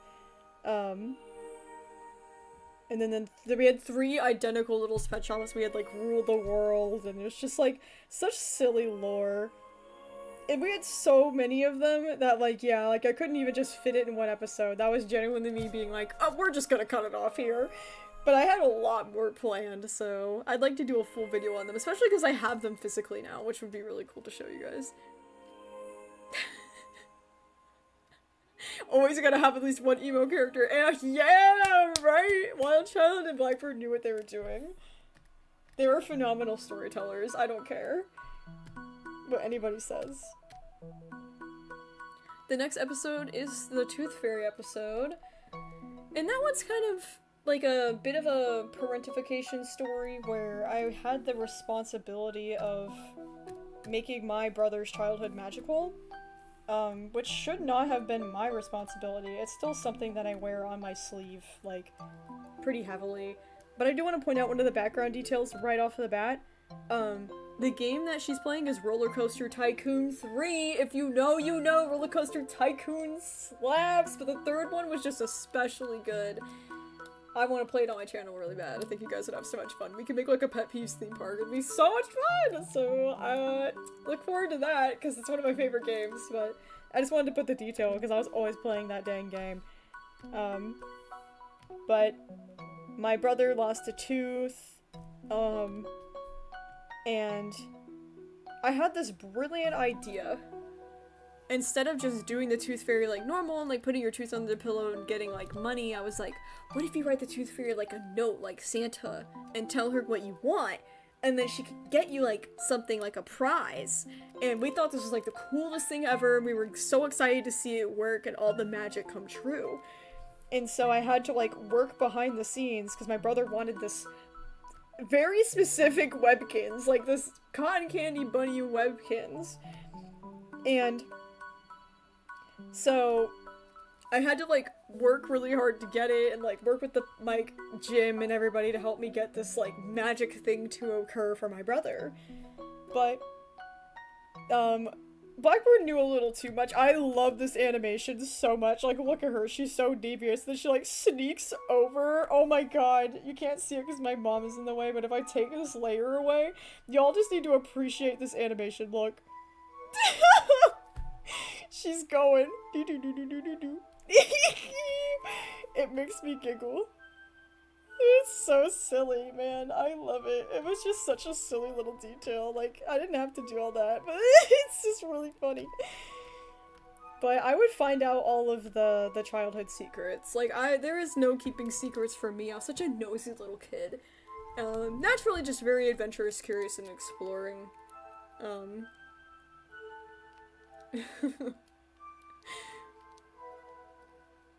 But yeah. So, this is basically how I told Jim we needed to go get it, and this is just Blackbird kind of voicing her true feelings on the situation, where she was like, it's not fair that my parents did the tooth fairy magic for me but not my brother, and anytime I sensed even just an ounce of injustice, I made it my personal mission to make it right. And I don't like blaming it on like the strong sense of justice that autistic people sometimes have as a trait. Like, yeah, I understand that I have a strong sense of justice, but I don't particularly relate it to my autism. I think it just is more related to like my past and the fact that I want control, because everything else in my life is out of control, but if I can make one thing good for somebody else, that was a sense of control I could feel good about. And so it's like this whole thing of like, I would kind of take charge of stuff, and I would create magic for my brother, and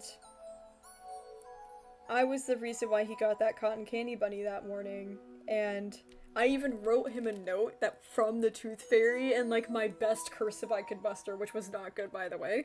And my brother even was like, it kind of looks like your handwriting, and I was like, uh-oh. But I give Blackbird a little bit of praise, because Blackbird deserves it, because there was no reason why I needed to take on that responsibility, but I did, because I love my brother more than anything. And I think it's just really sweet. I think it's a really sweet episode, despite the undertones. Okay, the next one is the arcade episode, which is kind of becoming everybody's favorite, and I'm really glad, because it's like my favorite, because I love the arcade. So I'm really excited to talk about it. Because it covers a couple of things. I do have to address, like, one thing. If you watched this episode, the only thing you took away from the episode was that I was complaining about my mom cooking for me, you're missing the point entirely. The point was that this has so many layers. My mom couldn't cook because she was never taught life skills, because she was always taken care of by other people. So when it came to us relying on her, she failed. And it negatively impacted me. As an autistic kid who had food sensory problems, having a parent who couldn't cook was pretty awful for me. And I have the right to complain about that. I know not everybody has parents who at least even attempted to cook for them, but I am grateful she tried, but enough at the same time. She wasn't very nice about it. She would hold it over my head. She would guilt trip me. She would make me feel terrible if I didn't eat it all. And it was, like, torturous for the most part. Like, it was pretty bad. So, say what you want. If you want to say, oh, but at least she cooked for you, then okay. Great. Yeah, at least she cooked for me, but she still forced me to eat it when I didn't like it. And she still made me feel bad about her even having to cook at all. So there's other things going on if you know more about my life story than just this episode. I did see some pretty nasty comments about it, and I'm just gonna let it go. So, yes, my mom was a terrible chef. She would often make really, really bland foods, either using the crock pot or just burning it in a pan. She would make chicken and rice, or she would make like pot roast, just really, really, really, really bland. Like no salt and pepper kind of bland. Like, she is the epitome of white people cooking, alright? It's like, I'm traumatized over her chicken, bro. I can't even barely eat chicken nowadays. Like, it has messed me up. It is gross. Her food. And she would always pull this exact quote of, but there's starving children in Africa! And I'm like, okay, like, I hate that saying. Like, first of all, like, it's just awful to say. Second of all, like, it's just such a diminishing thing to say to somebody. It's like a tactic to get them to do what you want. Like, I don't know. I've always hated it when that card got pulled on me. But it's like, well, there's other people who are happy, so you can't be sad. Or there's other people that are starving, so you can't give up on your food and blah, blah, blah. And it's basically not letting me be who I need to be in the moment. And that was what was so damaging to me. Was that she would hold these kind of guilts over our heads and make us feel ashamed for not eating. When in reality, I was autistic and I had, like, food problems, and everybody just wanted to ignore that and make me feel bad about it. Boiled chicken is awful, Tyler. God damn, dude. I don't understand people who boil chicken. Like, unless it's, like, for your dog. Like, bro, why are you boiling chicken? Oh my god, my grandma used to do that too. But, Jim would take us out to this restaurant sometimes and we would bicker about food. And it was really great, because, yeah, my mom used to make the most bland stuff. Here's some of the notable things. It was these dry-ass pork chops, chicken and rice, beef stew. She'd also make, like, classic poor people food. There's this dish called, shit on a shingle. I don't know if you've ever heard of it, but it's basically, like, ground beef gravy on toast. It's pretty awful. So, pretty awful foods, just in general. I just really love this frame so much. Just Blackbird dead at the table. It's so funny, man. It's really funny. Like, I just had fun drawing it. But then Jim, like, picks me up and rescues me and takes me to our Lord and Savior, the restaurant we used to go to near my house. And there's a lot of little details in this little background, like the little sports on the TV, and, like, if a lot of people noticed that my brother's eating a crayon. He was just that weird kid. He was just an odd child who would do that a lot. He would eat a lot of things, and I have to tell him to stop eating things all the time. We'd always get chicken tenders, like, you know, like, just classic kid stuff. And Jim would do, like, little coin tricks on the table. We'd, like, spin the coins or do magic tricks where he'd take the coin out of your ear. So I have all these fond memories of, like, waiting for our food and Jim making it fun for us. And we never really went there for the food. You know, we went there because we were hungry and all, but, like, we mostly went there to have fun. I'm not gonna lie to you.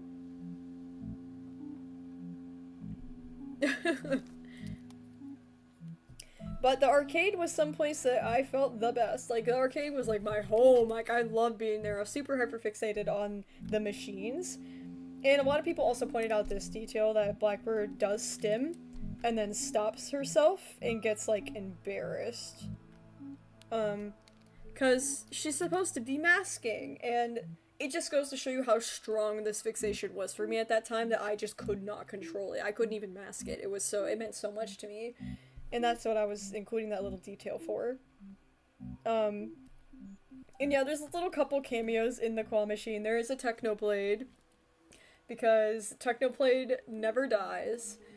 And there's just a couple little, like, silly, like, things. Like, there's a Peeves plush in there. I put a Peeves plush in there. He's in there, and just really silly little things. I really loved animating the claw machine. It was very cathartic for me, because I really, like, have studied how the machines work, and I used to love watching, like, in the early days of YouTube, watching videos of people, like, take apart the machines and show you how they work, and just, I loved, when I eventually got an iPad, I'd play the claw machine iPad games. Like, I was obsessed. So, this is also a phrase I would say a lot as Blackbird. I'd say, thebomb.com. Like, it was, like, that cringe era, you know? Like, people were saying the wildest thing. Shit on a shingle is freaking British World War I food. Literally, Chase, literally. Why were we eating like we were in the war zone, bro? Like, I don't understand. There was, like, no reason for that. Anyways, yeah. But, thank you for the donut, it's really funny. But yeah, saying, like, cringe phrases like, it's the bomb, like, dubomb.com. I'd say that all the time. It's da bomb. Like, it's like, oh god, ew. It was, like, such a thing back then to say that. Or being like, it's so epic. Or RXD, I'm so weird. Like, that was how I was. You may have even gotten into, like, the crux of my cringe era. It's coming, and I'm not ready for it, bro. I'm not ready to be like, I'm so random, I like rainbows and waffles, rawr! Like, that's exactly how I used to be, and I'm like, oh my god. I'm withering. So, who's ready for that? Not me. But Jim would always give us extra money to go play the little arcade games so he could spend more time with my mom. But oh man, this is the epitome of 90s kids stuff, man. So, guys, can you please explain to me why everybody was like losing their ever-loving mind about these bouncy balls? Like, is everybody okay? Everybody was like, the only comments I got were like, oh my god, it's a Ukrainian ball! And I'm like, wait, out of everything that happened in this episode, oh my god, there's a bi ball. It's bisexual. I'm like, god, there's so much other shit going on in this episode. Why is that the only thing everyone cares about? I chose random colors. It was completely unintentional. Like, I support all of those things, but like, it's just so random. And I was just like, yeah, I'm just gonna color these random colors. And like, no one said, oh, it's a Christmas ball, or like, whatever, an Italian ball. Like, nobody cared about that. It was just like, everybody was so fixated on these damn-ass bouncy balls, and I'm like, what is happening? Like, like, there's so many other things you could comment about, but why was that the one thing everybody wanted to talk about? So just to clear the air, I didn't intend for any flags to be on these bouncy balls. It was just random colors. Sorry, I didn't mean to, like, get everybody's hopes up. I don't know.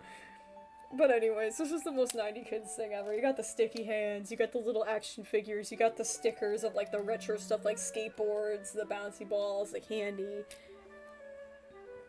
So that was like what we would get from the little capsule machines, and like, there was one time where I won a bunch of stuffed animals. It was really crazy. I won like 5 of them in a row, and they had to like stop me. Like the restaurant was like, hey, stop. You're like, there's not gonna be any stuffed animals left for everybody else. You're being selfish. And I was like, fine. But it was just like so funny that I kept winning and winning and winning. I was actually really good at it.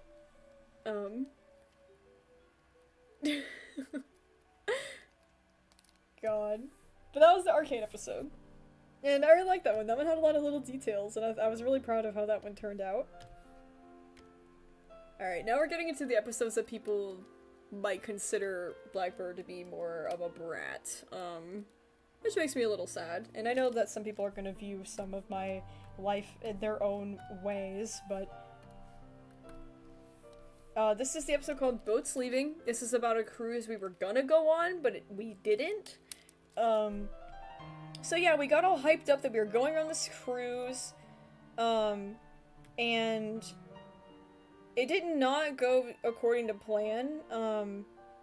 They took our luggage in the beginning, we got our passports out, me and my mom and my brother got onto the ship, but Jim was being held behind, because for some unknown goddamn reason, this man did not bring a passport to go on a cruise that was going to visit different countries.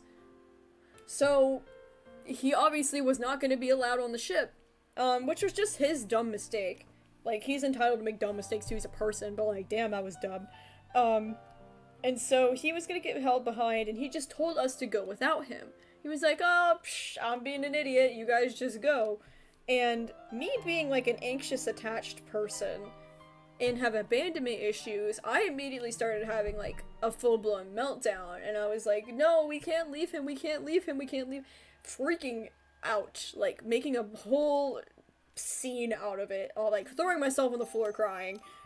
And my mom was so embarrassed that she finally caved and like played into the narrative, because she didn't want to seem like she was being a jerk because there were so many people watching. And but I know she told me at first, she was like, no, we're leaving his ass. She like grabbed me in my brother's arms like, we're leaving his ass, quote. She was about to take a cruise without her partner. Like, without question. She's just awful. So, you know, we ended up staying behind. We ended up not all going. But the problem is that my brother put his, like, favorite stuffed animal in his luggage. And there was a scene I had to cut from this episode because it was just really long. But there was a pre-scene of my brother packing his stuff, and my mom threw Tiggy in there and was like, "Get that rag doll out of here, put it in the bag, you don't need to carry that, you're not 5 years old, you're not a baby anymore, stop carrying it around." Was shaming him for it, and then threw it in the luggage. So the reason why I was in the luggage was her fault, for the record, not my brother's. He wanted to carry it, and this whole thing would have been avoided had my mother let us have some sort of autonomy. But she didn't, she had to have control. And she caused this whole slew of issues. So then came this really funny tale of Jim paying these random dock employees to go and get our luggage off the ship, as it was pulling away. And we were sitting outside the dock, like, crying, like, my brother was freaking out. Like, I had just been emotionally spent from freaking out over Jim, and then now we were losing all of our stuff. Big ol' issues going on with this, you know, just classic kind of when, like, the adults in your life don't have their shit together kind of moments.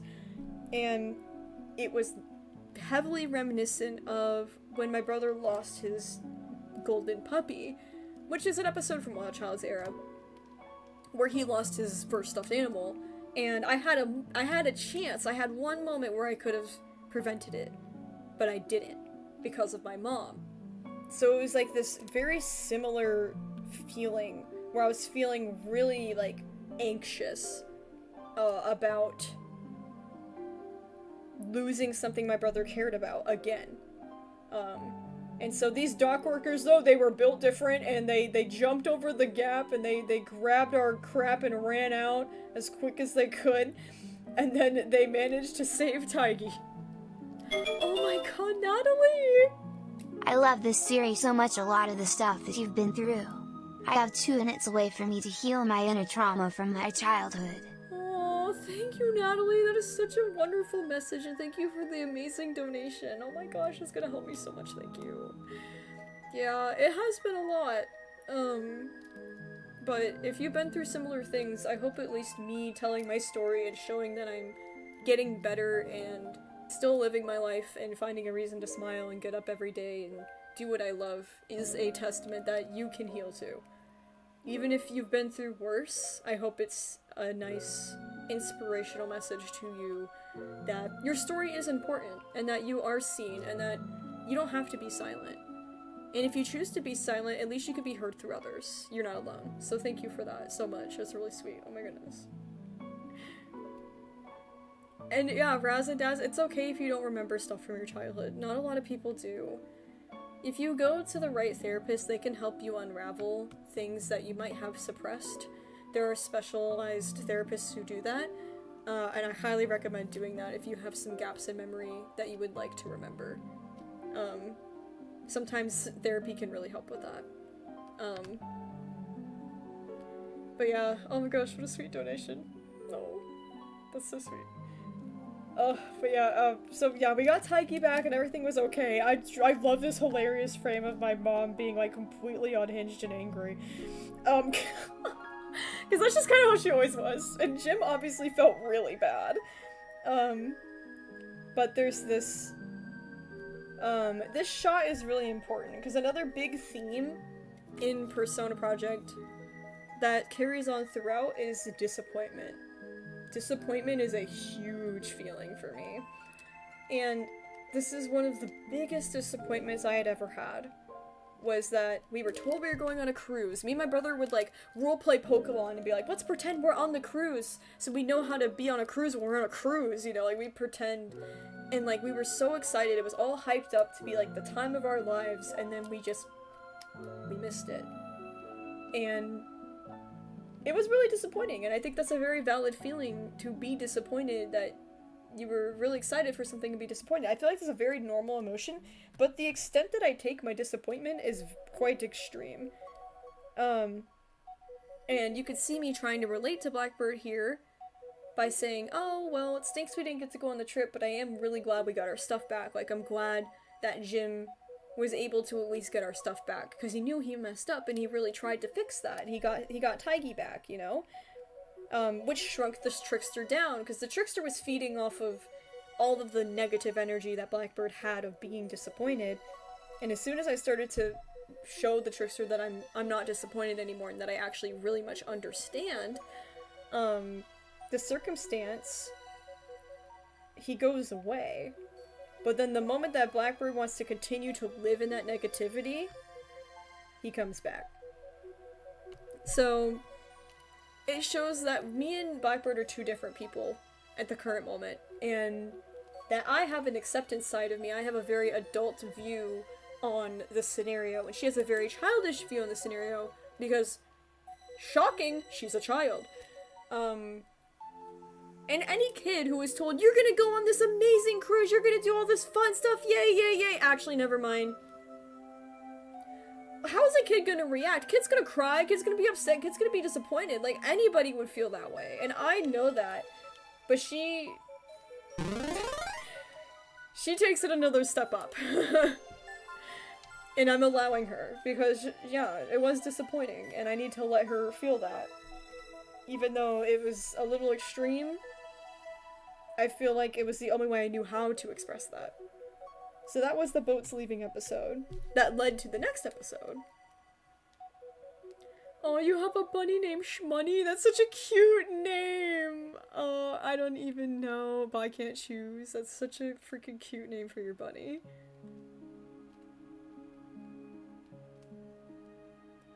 Oh my goodness.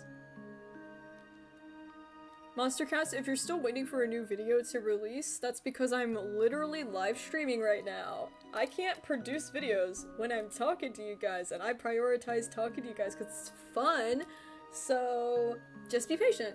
Videos come out super often, dude. I upload like 4 times a week. That's like a lot for an animator, by the way. That's a single animator, by the way. I don't have a team. This is just me, man, so... Before we get greedy, just remember, I'm one person, and thank you for being patient. So the next episode we're going to talk about is the Nick Hotel, which is kind of infamous. There's like been like several Lost Media documentaries made on this place, which is really funny. Gotta sit in my pretzel. Alright. So, Nick Hotel was a Nickelodeon hotel, and it was based off of the TV station Nickelodeon, and it was basically like a cartoon hotel. So Blackbird starts off all mad that she didn't get to go on the cruise, so instead Jim took us to a resort for my brother's birthday, which is really cool. And it was this really neat, like, resort where they had a pool in the middle surrounded by, like, buildings. I think I do a good little top-down view of it, where in the middle they had this giant slime bucket, water slides, and all kinds of like cartoons. Each building was themed like a different cartoon. All the rooms were themed around it. It was like all like the classic like 90s Nickelodeon, like Cat and Dog, SpongeBob, Ren and Stimpy, all that good stuff. And like Hey Arnold, all that good stuff. All the older Nickelodeon cartoons. And so, oh my gosh, Natalie, again, thank you so much! I love that! Is that a little sheep? A Shiba Inu! That is so sweet! Oh my goodness. Thank you so very much. Oh my gosh, that's gonna help me out so much. I have some important stuff coming up medically, and that'll really help me pay my medical bills, so thank you! Thank you for supporting a queer, autistic, disabled artist. I appreciate it. But it's such a cute little animation too! It's so adorable. I love the stickers. We don't get them that often, but I love seeing them. They're really actually cute. Okay, Fizzy, you bring that up a lot, so that's really negative, so let's just appreciate what we have, and let's not shame the people who do donate however they want to. They can donate however they want to, okay? Oh, goodness. But yeah, the Nick Hotel was like a fun little experience. We got dunked with like green water at the pool, which, thinking back, might have been a health violation, but Anyways, we're fine. There's like all these little mascots around, but like then we get this really funny, I think this is like the best way that we can do stuff that I might have missed in Wild Child's era, right? Like things that we might miss, like where I'm like, oh, this would have been a fun Wild Child episode, we'll just do as flashback sequences. I think that'll work out really well in Persona Project from this point on.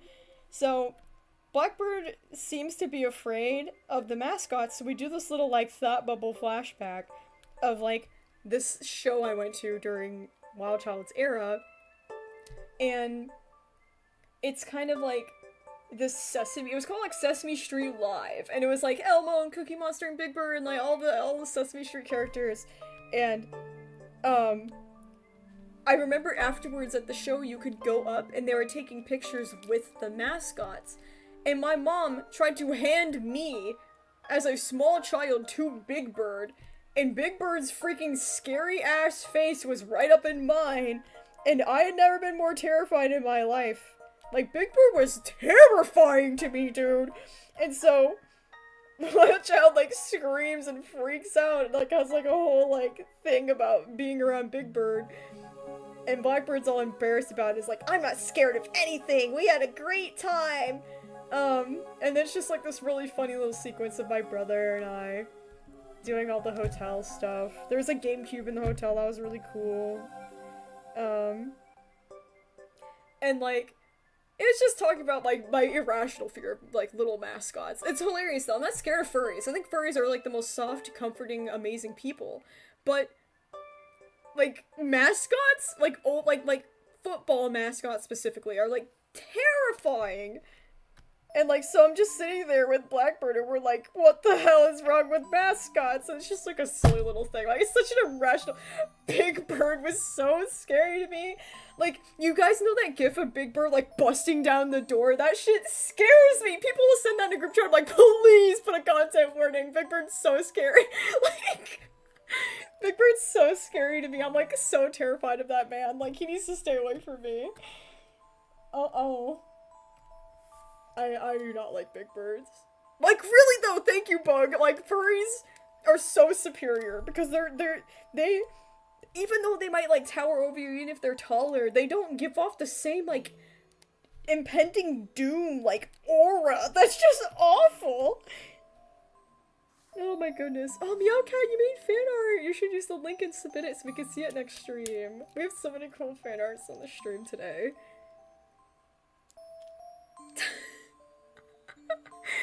So, I'm so glad everybody thinks Big Bird's scary too, because sometimes I feel insane. Alright, so the next episode is called Funny Once. I'm gonna take some water. Ugh.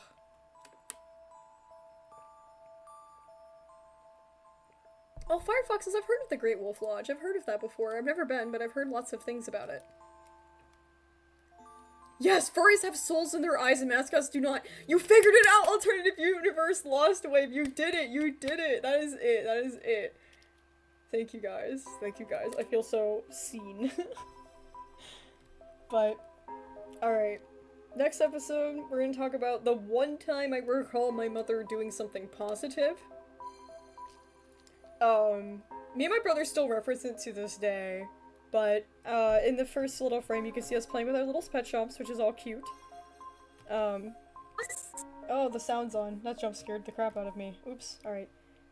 So, the story with the Wii is that we had a Wii at my dad's house, but we didn't have one at my mom's house. So Jim got us one, during the summer, and we were, like, so excited.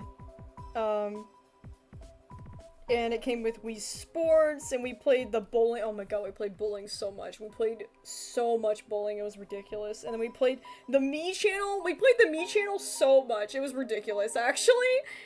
And so, I included all of my favorite, like, titles on these little background things.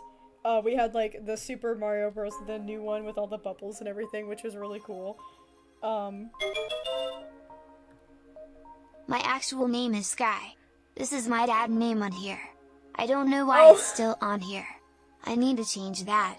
Okay, well, good to know. Thank you, Sky. Thank you for the donuts. That's really appreciated. Well, God, I'm glad we know, like, your Your preferred name then. Good, good. Yeah!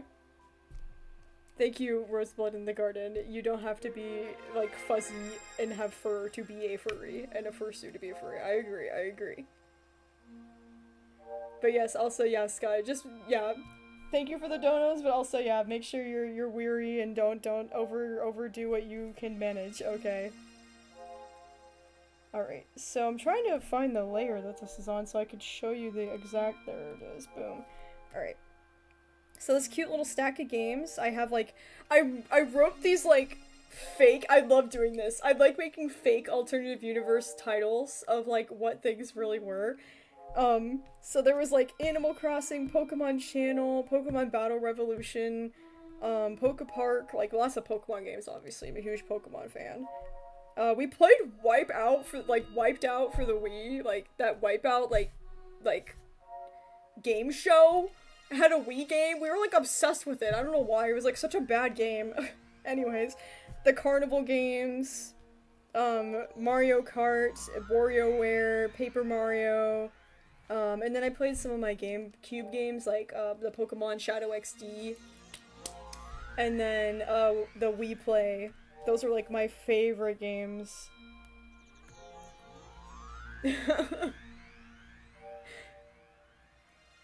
Dr. Romeo, yeah, I made that. It's like technically a Bright Side reference, and I put Romeo Kart. It's a Bright Side reference, which makes me really happy. But then there's also the My Sims Kingdom and Super Mario Galaxy, which is turned to Super Romeo Galaxy and Simulation Kingdom. I love doing that. There's no reason for it, I just think it's really funny. But I'd always drag Jim to do the voices with me. And then there was this one specific dialogue box where you go up to a red star in the observatory in Mario Galaxy, and the red star says, "I have a secret, but I'm not telling." And my mom sang it. The song that is in this is the Comet Observatory theme. And she sings the dialogue to the background of the music, and it was like the funniest thing she ever did. And we all gave her so much praise for it, and she just kind of ran with it. But it was the only time she was funny, literally.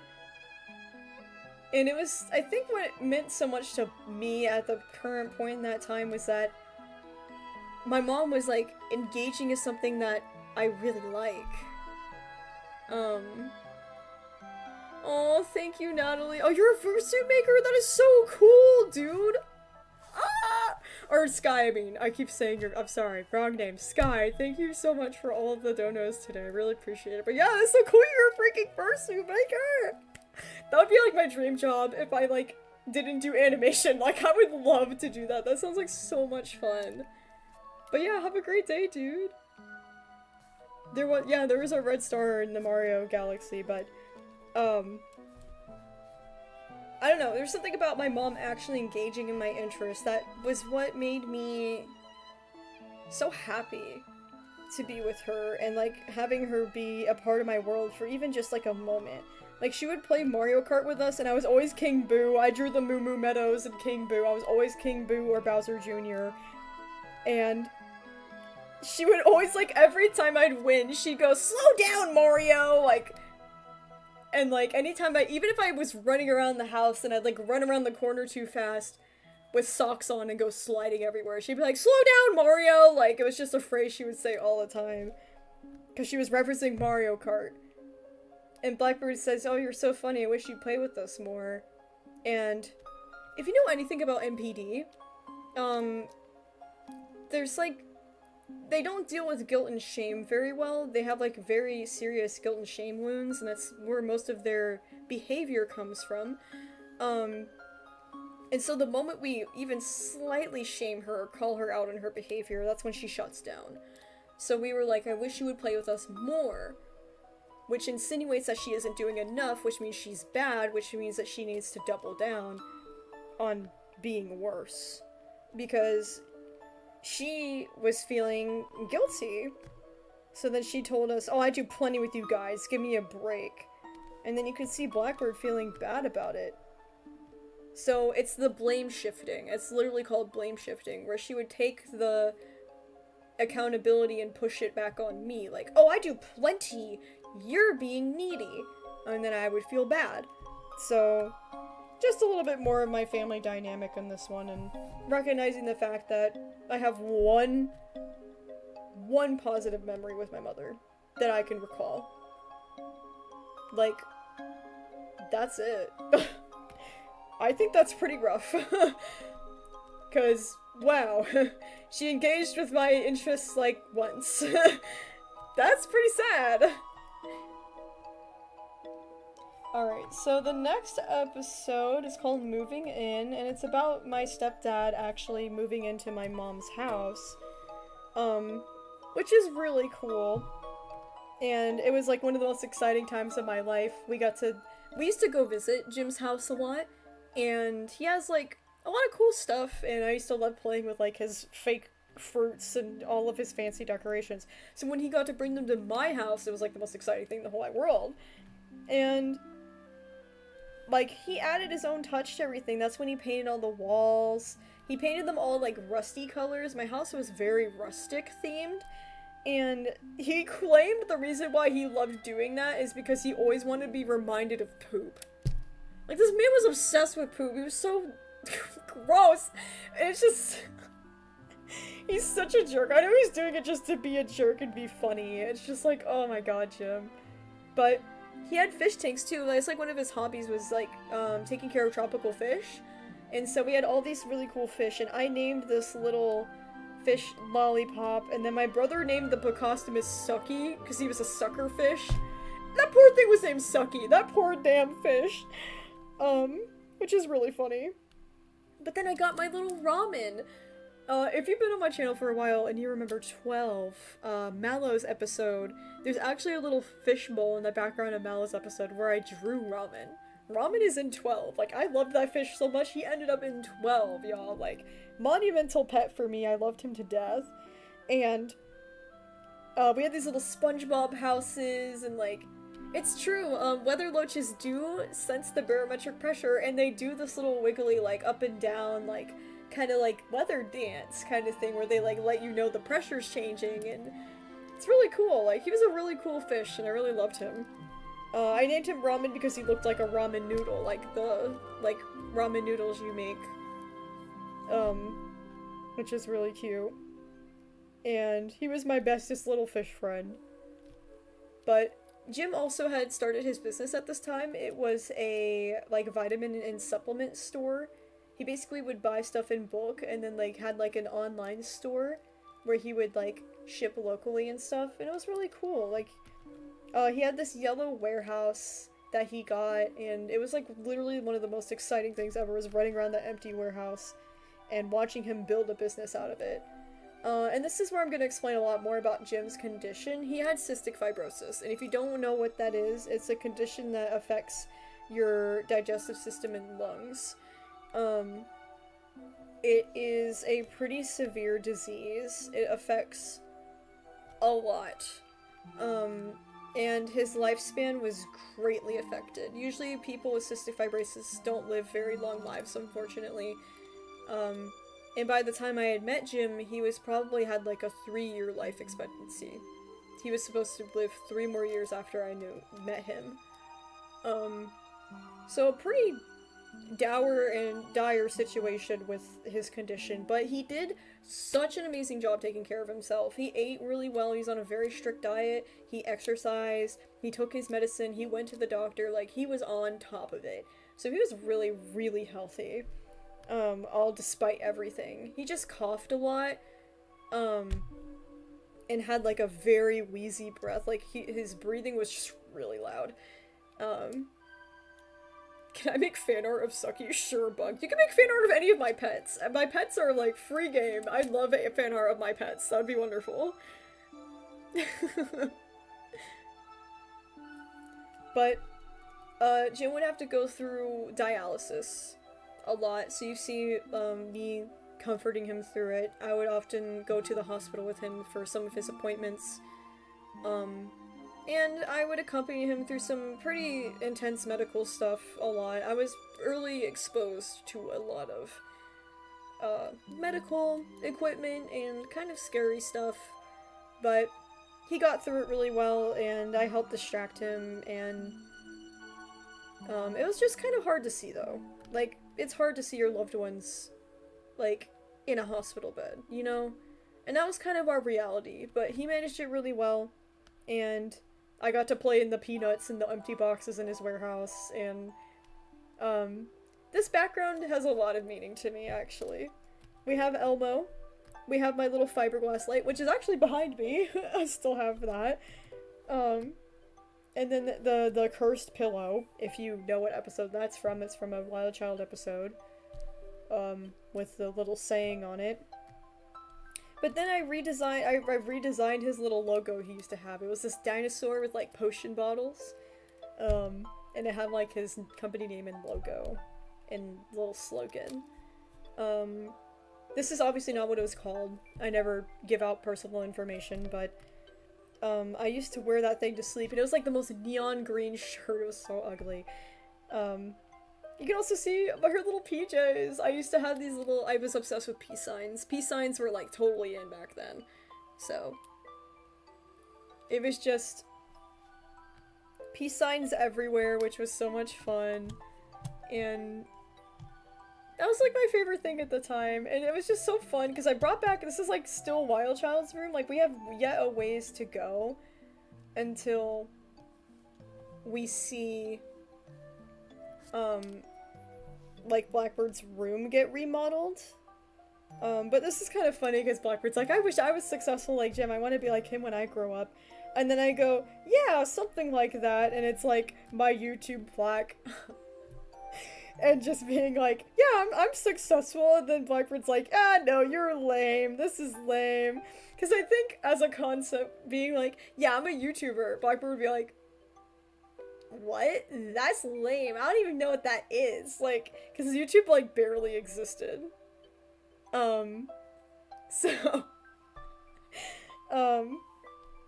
I think that it's really funny that I find myself to be successful, but my inner preteen is like, that's not good enough. And I'm like, okay, girl, whatever. Like, we just don't get along, and that's just like, this is the point where I'm like, you know what? Fine, that's just how our dynamic is. We're just too different, and that's okay.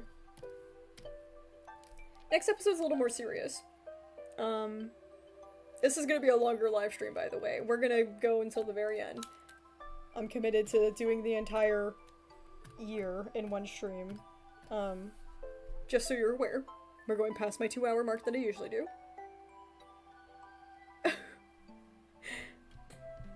Alright, so this one's called Fashionista. This one involves a lot of objectification, my mother treating us like objects, and this is a bit of a controlling, manipulative, gaslighting, lack of self-expression episode, just so you're aware.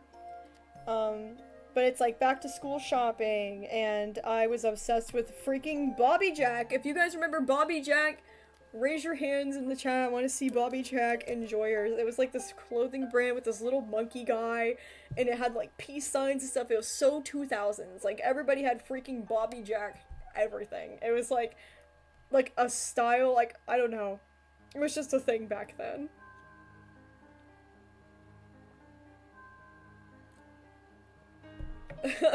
Packing peanuts must be a weird personal core memory. I just read that, The Crisis Night, and you're so right. But, yeah, Bobby Jack was, like, my style. And I remember, in case, like, I saw a couple people try to guess this, and it's not really, like, your place to know. But, yeah, my brother is AFAB, so, this episode has a lot more layers when you realize that he's trans, and it's not something that I bring up very often, because to me, he's always just been my brother. So there's just like subtle things that are there, but it's not my story to tell. Like, my brother has his own story to tell, so I'll never invade on that boundary of his. So in case you're ever wondering, like, yes, he was AFAB, but like, don't pry for further information. That is his story to tell, not mine. This is just what I remember from my life. And he was never comfortable with, like, girly clothes. He did not like all the same things that I like, because I was buying into, like, the performative feminism of being feminine and being like, oh yay, I love being a girl, yay yay, I love all this girly stuff, yay yay, and he was very much like not about it, and it's really interesting,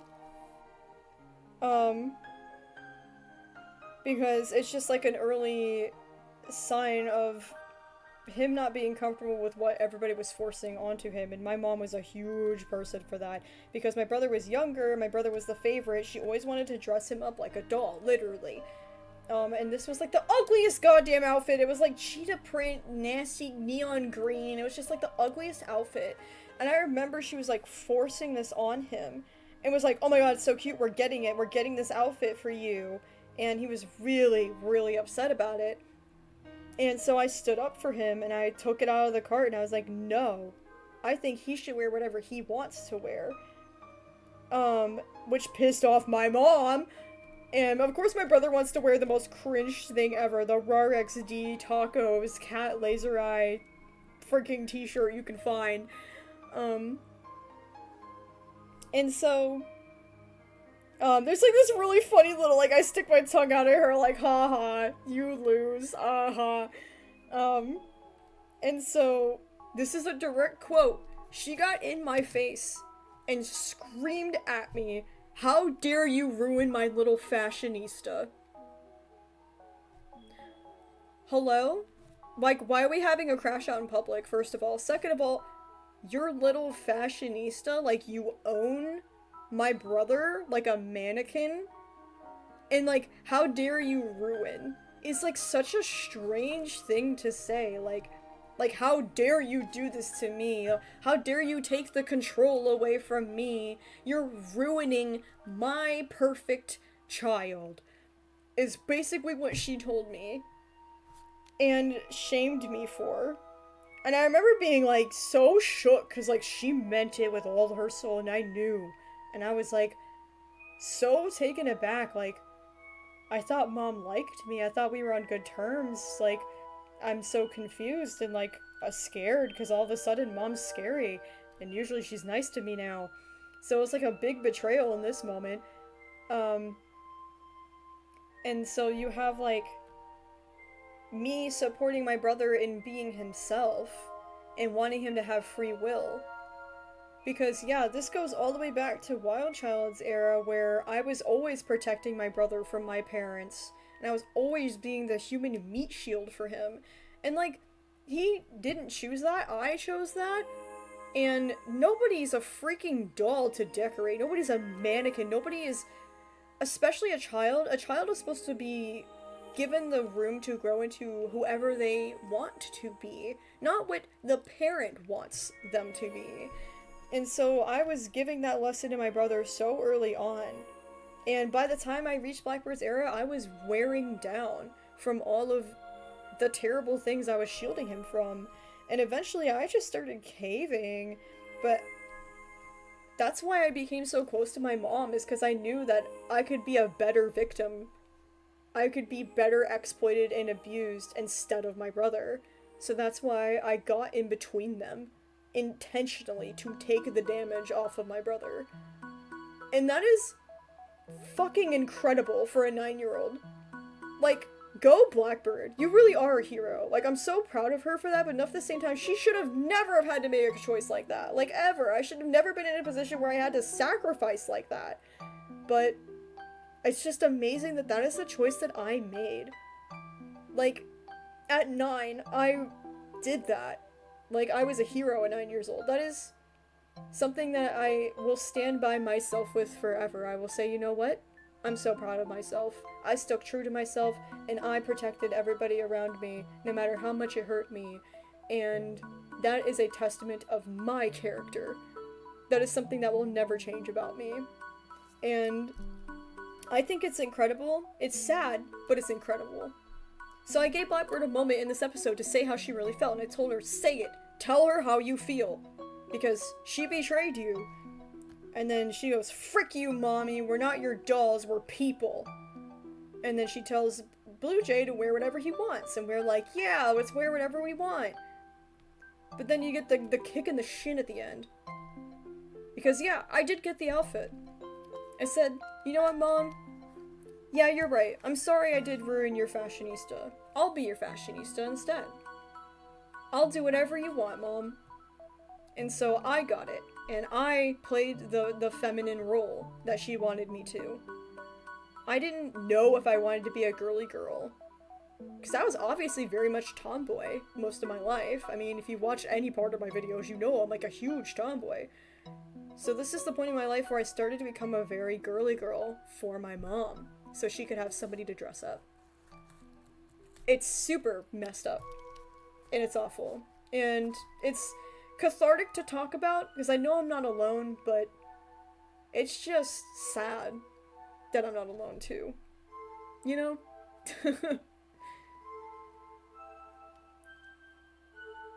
Yeah.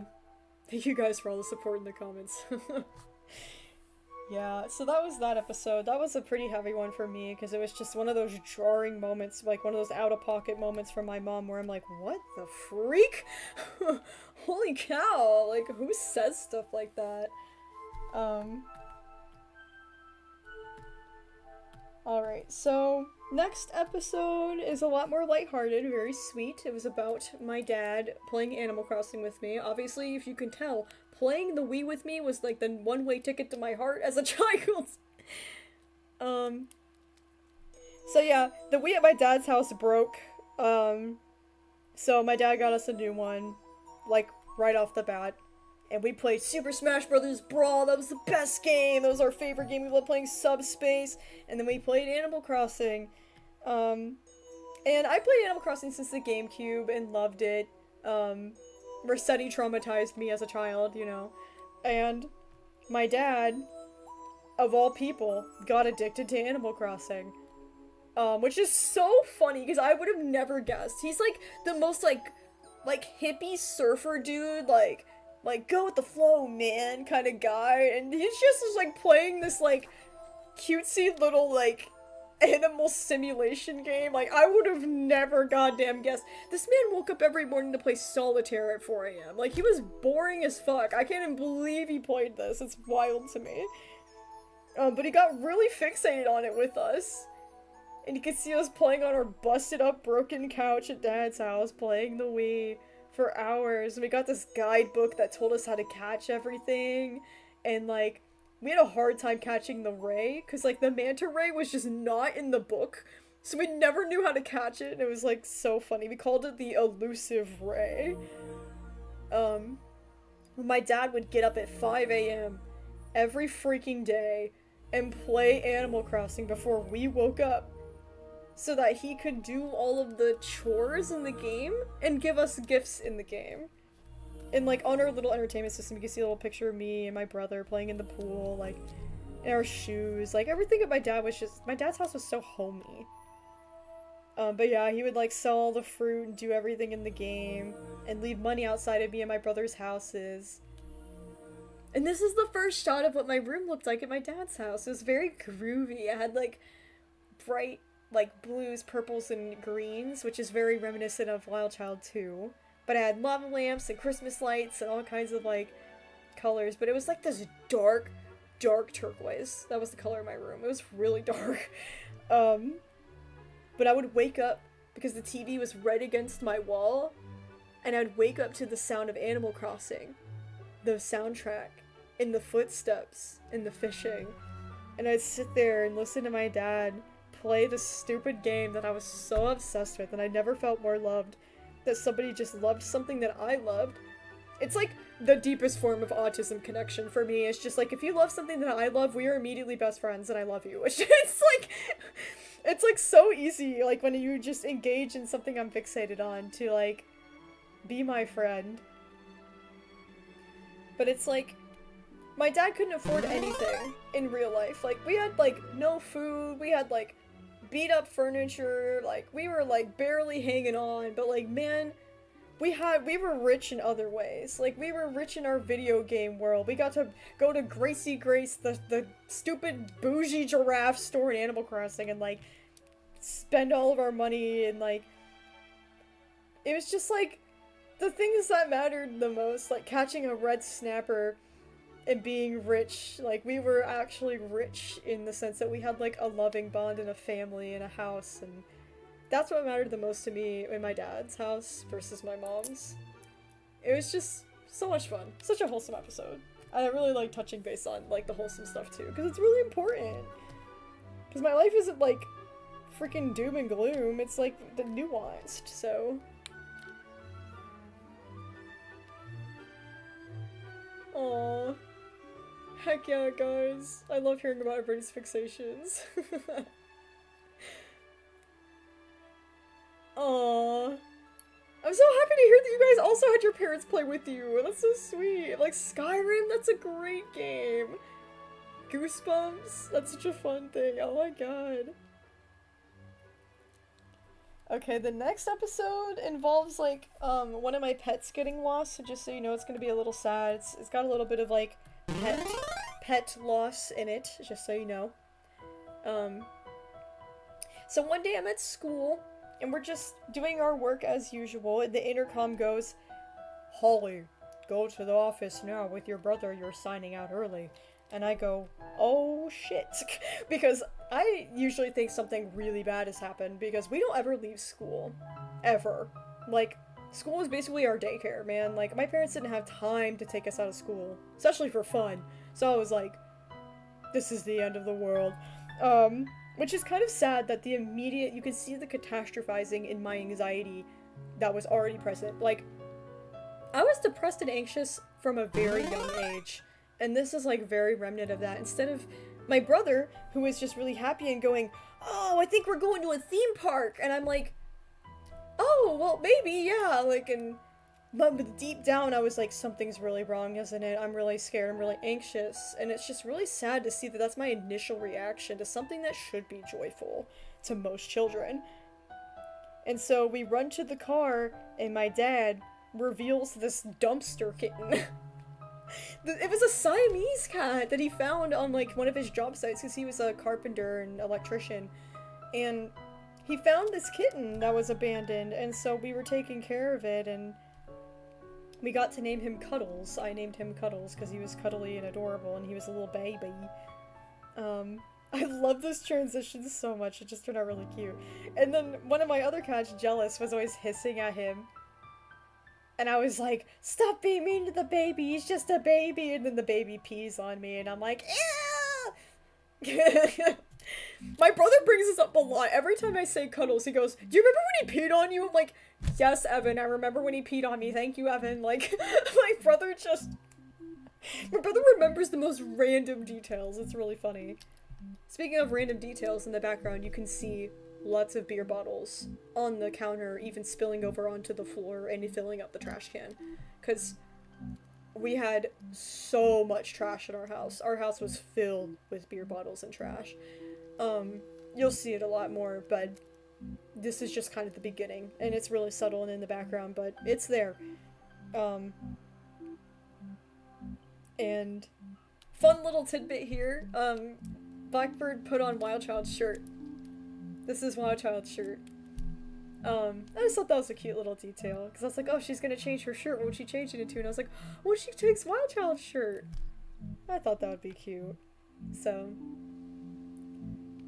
Cuddles was obsessed with bacon. He would like growl when he was eating his bacon. He loved it so much. He was like obsessed with bacon. And my dad used to tell us, that he was too busy to get the cat neutered, which also is another word for fixed. Like, we used to say fixed. I guess that's maybe like a southern thing, but he wouldn't get the cat fixed because he said he was too busy. But you can see by his actions in the background that that wasn't the case. It was because we were too broke, we were too poor to afford getting him fixed. So my dad just let it go and never got him fixed, and because of that, he ran away. He never got microchipped, he never got fixed, and because of that, I lost him, and it was my dad's fault. But I internalized it as my fault. So I put up not wanted posters, what the freak? No, he's not wanted in like 15 states because he's a criminal. Sorry. I put up missing posters because he was missing! I've been talking a lot. Okay, guys, sorry. And I really took it as my responsibility that he was gone. And this is a frame from one of my other episodes about my turtles, Flipper and Scooter, and how Scooter got crushed by a rock, and how I took his death really badly, and this is like the little cross I made out of plastic straws for my turtle Scooter. Yeah, Tyler's saying I didn't know that, like, because I said fixed, and people were like, what does that mean? And I was like, oh shoot, maybe it is a southern thing, because I say things sometimes I don't realize that, like, not everybody knows what I'm saying. But this little shot is just kind of taking Cuddles' collar in a metaphoric sense. He didn't have a collar, but in a metaphoric sense, kind of mourning the loss of him and taking it extremely personally. Someone shot Cuddles on a wanted poster, goddammit, look what I've done. But I take it really, really badly, once again. The abandonment wound is really strong in Blackbird. And loss is like a really heavy theme in this era. And I don't cope with it very well because I never had been taught how to. And so when I attempt to comfort her in the same way I used to comfort Wild Child by saying, hey, it's not your fault. Dad was the responsible adult. You're not an adult. You're not responsible. That doesn't work with Blackbird. She tells me to shut up and stop babying her and that it's all her fault and to leave her alone. And that's when I realize, oh my god, I have to do something different for Blackbird. Because I can't just sit there and be gentle like I was with Wild Child. Wild Child just needed that gentleness. Wild Child needed a hug and to hold her and tell her it wasn't her fault.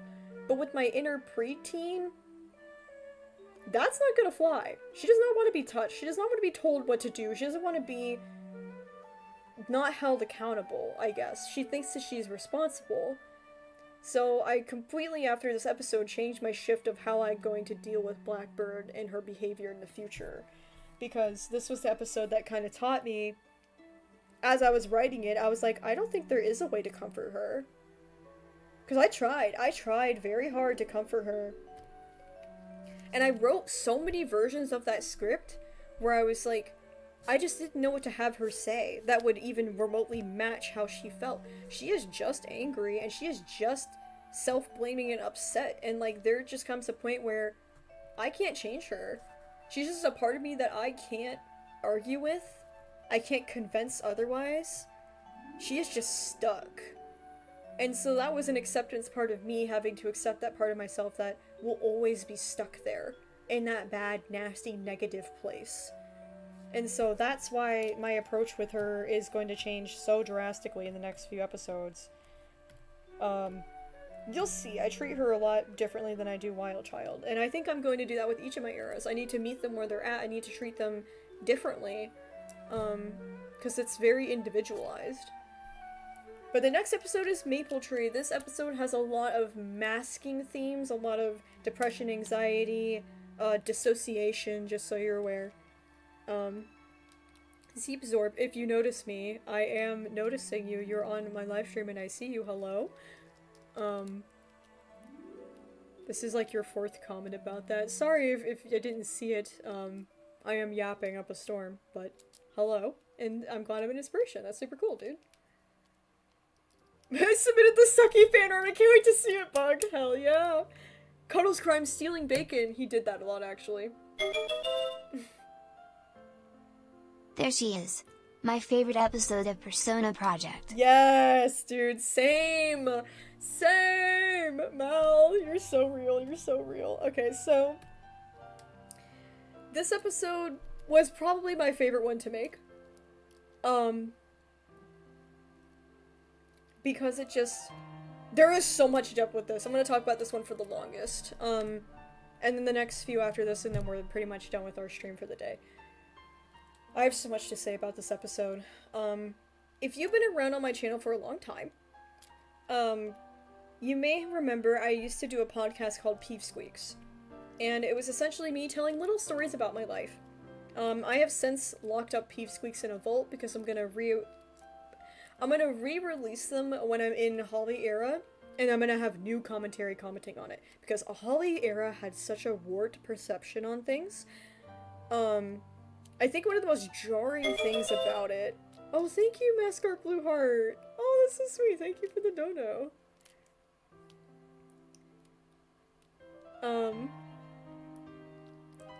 So... I lost my train of thought. Oh no, what happened? It's in the room, I gotta catch it. Whenever I lose my thought, I know it's in here. I just gotta like look at something and catch it. Oh no, where are you? This is literally my strategy to remember things I just was talking about.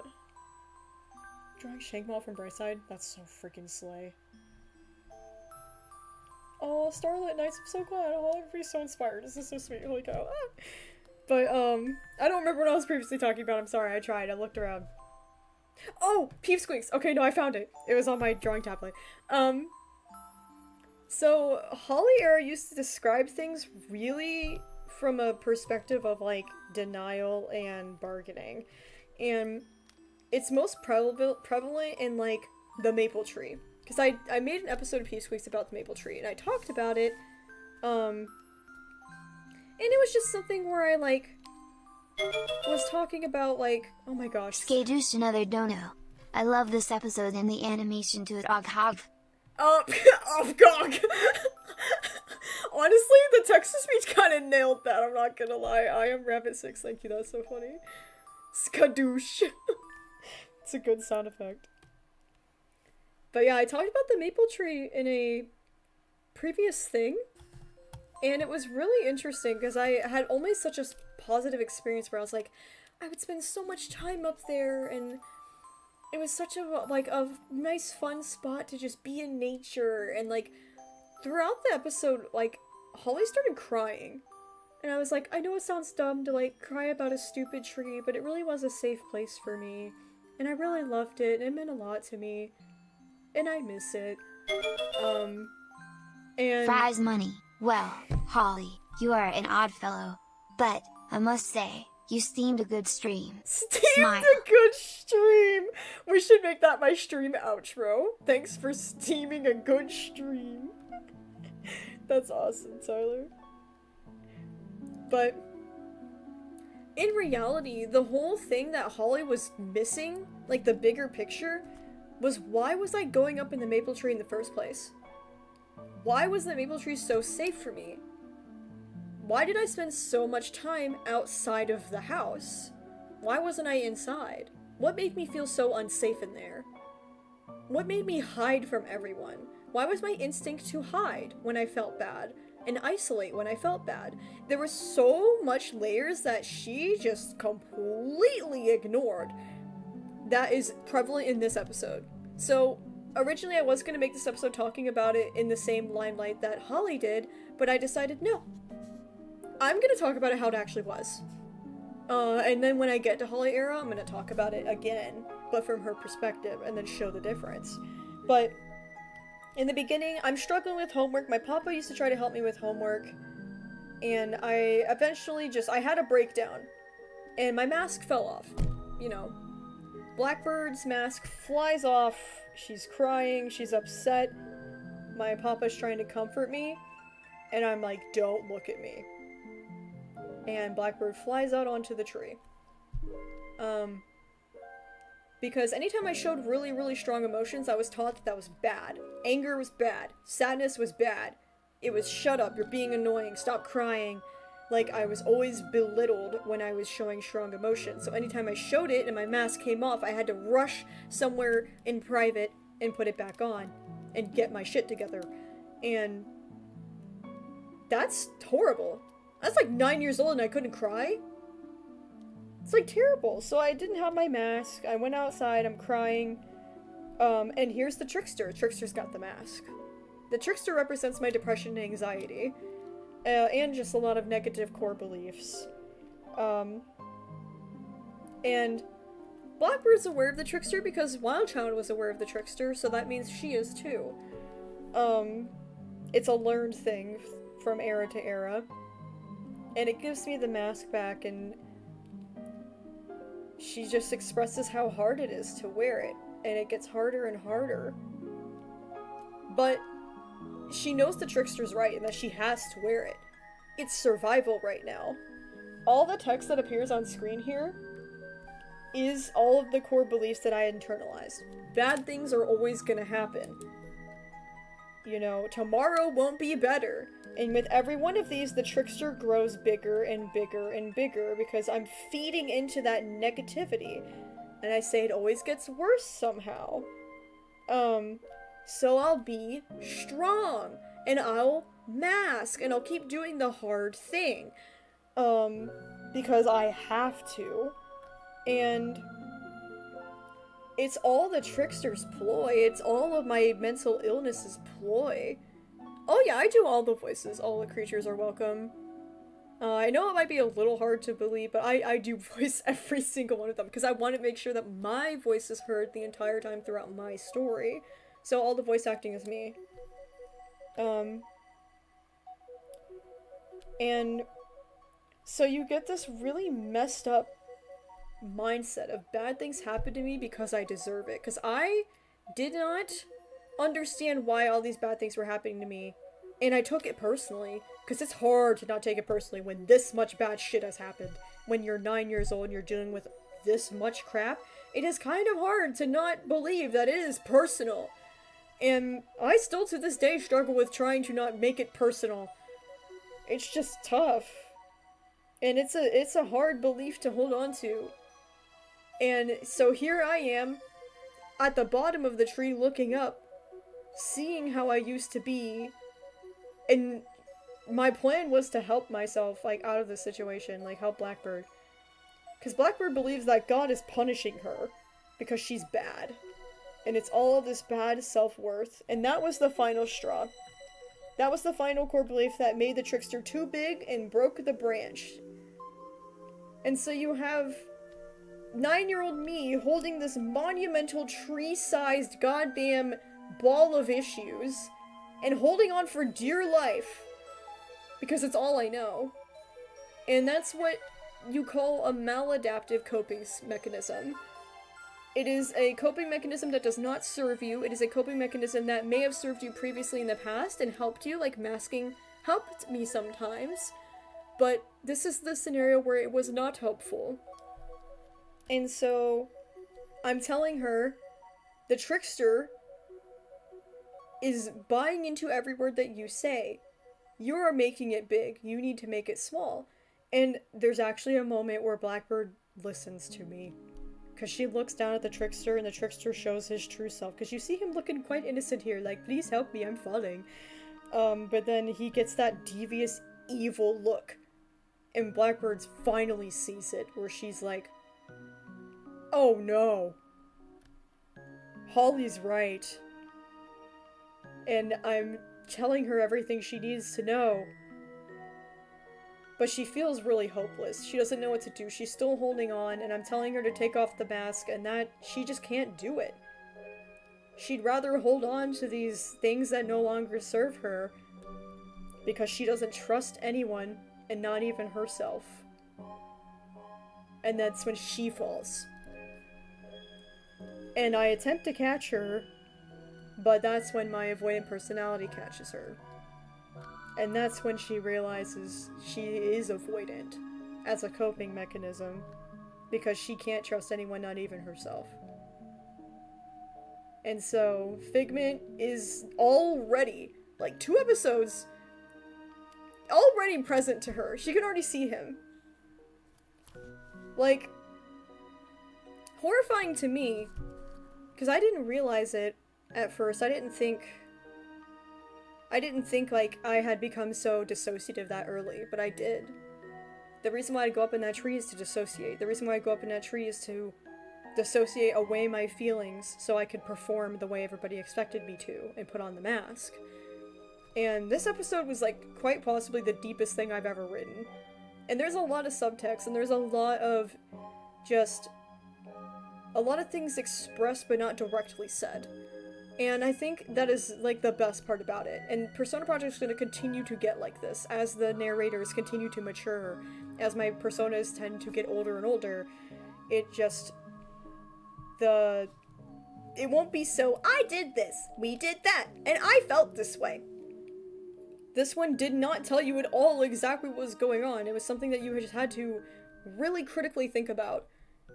Can anything be like the entities? For me, it's specifically, like, disorders. Resin does. Because, like I said, I don't have, like, a creature for, like, my autism or my Crohn's disease. Like, physical ailments are just... They're not, like, in my headspace. They dictate a lot about my life, but they don't dictate my thoughts, like how my mental disorders dictate my thoughts. And my autism is just a part of my identity, whereas my disorders are illnesses that can be healed, and it's very different. So that's how I view them, and that's how I dictate which one is which. And Sachikoko, that's a good question. I don't know if Blackbird would ever take off her mask. I don't foresee it, genuinely. I don't see an ending of her era where she is unmasked. I think she just dies on that hill. It's one of those things where I have to accept that part of myself, where there was always a part of my life where I was masked so heavily. I was so far from who I truly was. And how broken and sad I truly was. I was so far away from myself. And that's important to accept, because I'm not that anymore. But it's important to know that I was at some point and that I've overcome it. I think it's a huge monumental thing that I have overcome. Yes, the next era will be year 14, and that'll be Parker. Parker will take over. Yeah, no, it's... Crisis Night, it is totally chill to, like, praise the overall just production of this as, like, a standpoint of, like, it's an animation, it's something that I wrote, it's my life, but it's also, like, a testament to me as, like, a writer, an artist, an animator, a voice actor. Like, I put my whole heart and soul into it, so, like, compliments are welcome. You can appreciate certain details. You can say, I like the entity's designs. They are very thought-provoking. They are very intentional. I like your voice and your haircut. Thank you. Oh, it's random. Are you healing now? Yeah, I am, Sakiegos. I am healing now. Obviously, I'm talking about it. That's, like, the final step of everything, is telling my story. Out of the four, who's the most dangerous? That's a good question. I guess it changes every era. Right now, Figment is the most dangerous to Blackbird, because that's the dissociation, and that's where she's gonna not be totally present and be super avoidant, and this is where the personality disorder is gonna wreck all of my friendships and relationships. Most dangerous in Blackbird's era is Figment. Most dangerous in Parker's era is the Trickster. Most dangerous in Hawley's era... it's probably... oh, like, all of them. Yeah, Hawley's not okay. Haley is definitely the PTSD. And me right now, it's the OCD. The OCD's eating me alive right now. And I think it just comes and goes in waves. They come in seasons. Because you're different every day, and some days I deal with it better than others, but... yeah. That episode was deep, man. It was one of my favorite things I've made so far, aside from the episode Encounter from Wild Child's episode, or era. The Encounter episode just was so fun. And I just really like this one too, for the same reason. It has a really nice touch to it, because it's not so direct. I think it's just finally getting into more of how I actually like to write, like right now. Alright, we have about a couple more episodes to talk about, but before I do, I'm going to take like a tiny break to go to the bathroom and get me some more water. So this will be a nice little intermission before we start on Zubu, the little silly fun little episode here. So, in the meantime, behave yourselves. I will be right back. I'll make it super brief. I wish- oh, you know what? In the future, maybe I'll make the Be Right Back screen the fan art feature screen so you can see them full screen. I think that'd be really cool. We should do that. Okay. But I will be right back. One moment.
Okay, I have returned.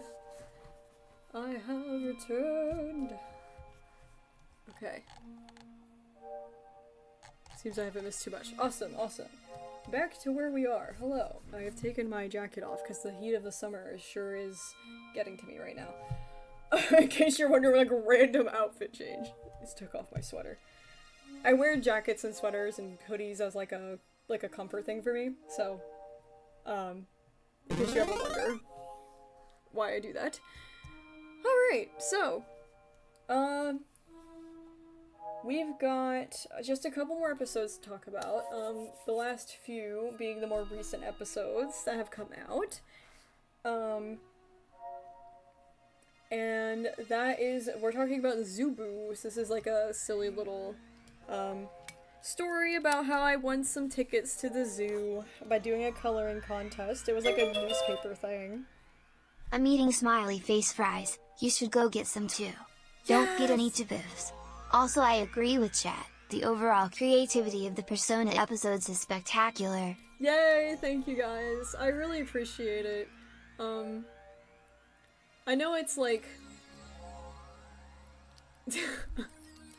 I know it's like kind of like a fine line of like knowing when to like compliment Persona Project because it is such a deep and serious and personal thing to me, but like genuinely it is like something that I like produce with my bare hands, so it is nice when people do appreciate those small details, even like the design, the animation details, just things that kind of go unnoticed because you're so engrossed in like learning what happened to me next. It's just like you kind of forget like the sound effects, the music, the voice acting, the writing, it's like the everything gets kind of lost in the immersion, which is fine, but it's nice to hear every now and then.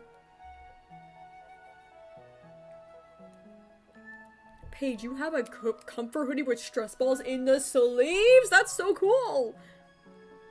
That is so cool. But yeah, so there was like this little newspaper,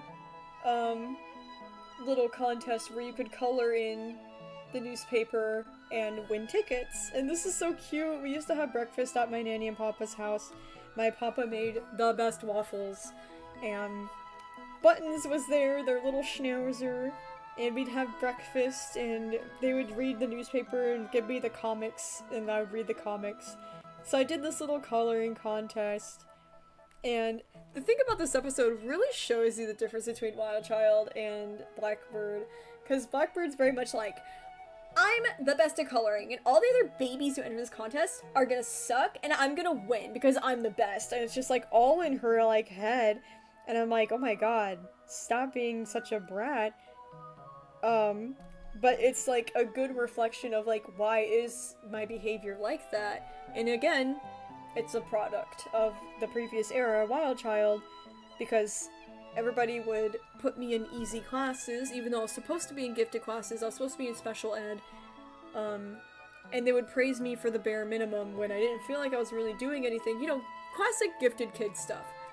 That led me to have an ego. Eventually I just ran with it. Eventually I just went, you know what?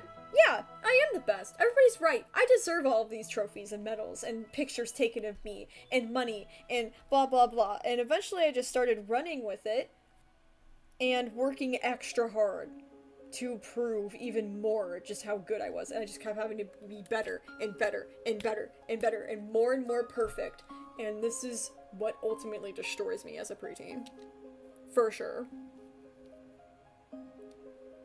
And stargazing, that's a really good detail to point out. Blackbird has black hair mostly because it would mostly fit the design more. Obviously I have like brownish, gingerish hair, so I just mostly make them uniform in design. But yeah, I did make their hair the same. Like, if you notice, my mom's hair has 2 tufts and then 2 sides.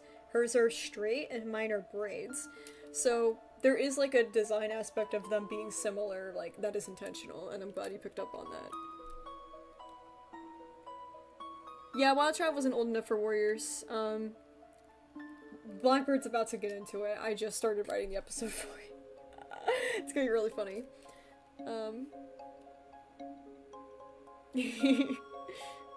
We love to see it, the one adult makes good waffles, it's so funny. But yeah, I had this huge perfectionist thing. This little picture actually has a little bit of a story I can tell. I entered this program called the Reflections Art Program, and it was like this art competition, and I submitted this picture of a winter tree with snow on it. It was like this branched tree with no leaves and all of these snow on it and everything. And it was a really good piece. For like a 9-year-old, it was like insane how good like my painting skills were. And it won a lot of prizes and stuff, and like I had like all of these trophies and things, and it just felt like Wild Child didn't get the same amount of like boost off of it, because Wild Child felt bad about it. Like, but if you remember in an episode, Wild Child says, I didn't deserve it. I didn't earn those grades, I didn't work hard. And meanwhile, Blackbird's like, I'm the best, I worked so hard for this, blah blah blah. I'm buying into all the narrative that my family wanted, and this is where they're really different. Silent Clouds, Hawley, very much masks, yeah. Like, most of my eras have very different kinds of masks, but she's one of the worst. In Galaxy Dreams, I started writing 12 in Parker's era, actually. But you can see that Wild Child's obviously really upset that Blackbird gets all the praise and runs with it, and Wild Child's not okay with it, as Blackbird is. Blackbird wins the tickets, of course, and takes Mom. I always wanted to prove Mom, I always wanted Mom to do things with me, and I always forced that kind of relationship on her, and it was just very one-sided. But I dressed up as a candy corn witch. It was one of my favorite little outfits. I got like a candy corn witch costume, and we dressed up. We went to the spooky zoo boo, as it was called, and they had all these like nocturnal houses and like creepy crawlies and stuff, and like my mom hated it. She was never a fan of like snakes and spiders and creepy crawlies. But I was, so I thought it was, like, hilarious to, like, bring her along. But the whole story is that we went on the sky ride, and then the park closed, and the ride stopped, and we were stuck up there, like, freaking out that we were gonna be stuck up there. And, like, it was just, like, a fond memory I had with my mom, and it boiled down to, like, I earned it. I worked so hard to get those tickets, and I'm so proud of myself. And it was just this inflated, false ego that I wanted to point out that makes me, like, morbidly depressed nowadays. I hate that I was like that. But, I kind of give a jab at Blackbird where I'm like, well, you couldn't have done it without your hard work. And then she goes, yeah, you're right. And I'm like, I'm being sarcastic. Because now I'm giving her sass kind of right back, because that's kind of the only way, like, you can see we're standing the exact same way now, we have the same exact pose, because that's how I'm gonna relate to her, is by being on her level, and meeting her where she's at. Instead of being soft, I'm just gonna be a jerk right back. That's where she responds more, which is really funny. It's like we have, like, a sibling dynamic, which is really interesting. Yeah, Blackbird and Hawley era are quite similar. You will see, like, in the future, they are very similar, unfortunately. I wish I didn't have two phases in my life that were so similar, but here we are. Especially because they're both quite bad. Next one we're gonna talk about is Too Good. Oh yeah, this one was the what I consider rage bait, because it was just outrageous and annoying. At my school we had these reading tests where you like would read a book from the library, you can take a test, and then you would get like a score, and then like if you got a good score you get a sticker, and you put the sticker on like a little tracker, and if you had so many stickers by the end of the week you would be lucky enough to go to a little like lunchroom activity where instead of eating lunch in the cafeteria you would eat lunch in the classroom and get desserts and watch the Magic School Bus. So it was like an incentive to get kids to read more. And so we would watch like Lilo and Stitch, Magic School Bus, and like all of that good stuff. And my 4th grade teacher, I described this in the design video for Blackbird, but like, my 4th grade teacher was such a jerk. She was so freaking mean, dude. And like, she like, one day I was like going in to do my regular thing, because I literally always hadn't read enough books. I loved reading. Reading was like one of my favorite things. It was like my way to dissociate at home, literally, was to be in a fictional world. And so I read a lot. And I would always get to go to the Friday lunch things. And one day she just stopped me, and I love this frame. She's so angry. But she wouldn't allow me to do the lunch anymore because I, quote, did it too much, and it wasn't fair to the other kids. The reason why she called me out was because of how the other kids made her call me out. The other kids, the girl in the blonde, on the right is my biggest bully. You have no idea. We're gonna talk about her later. But she is the worst person in this era as far as like in school my bullies go. Like last era was like Snaily, but this one is worse. We'll get to her. But the teacher was just like, your classmates don't think it's fair, and so you can't because you know, other kids and participation trophies and blah blah blah. So Blackbird starts raging. And she's like, how am I too good at reading? How am I being punished for being good at a skill in school that they told me to be good at? And so I call bullshit. And Wild Child obviously struggled with reading. And I had to overcome, like, being dyslexic and having a speech impediment and barely having the motor skills to write. And I had to overcome all of that just so I could perform at the level that Blackbird does. And all of that meant nothing, because what mattered to my teachers was, but everybody has to be included, and it was so damaging for me. And I understand how this might benefit some other kids and help them feel like they're not falling behind, but in the public school system, nothing is ever created for like a personalized experience, which all they had to do was give those kids extra attention and not shame them for the extra attention. But instead, it was just, no, we're gonna punish the really smart kids and make them feel ashamed for being too smart, because you're making all your classmates feel stupid, and that's so mean of you, how dare you? And that's how I was treated as a kid, and all my classmates hated me. I literally had no friends in school, because everybody in class hated me, because I was always the first person to finish my work, first person to raise my hand to answer a question, and I was always right, and they hated me for it. They hated to see me winning, bro. Like, being the smart kid is, like, so isolating a lot of the times, and the participation trophies never benefited me. It actually took away from what I earned when I actually did try. And that made me not want to try. Like, you'll see, I have, like, some issues in middle school where I just flunk some grades. And in case you wanted to read the blackboard, or the whiteboard of how, like, mad I was, the message that I got as a child was, Why work hard? Just cry loud enough and get the same reward. Stars for all. Don't be a problem solver. Be an answer finder. Yay, society.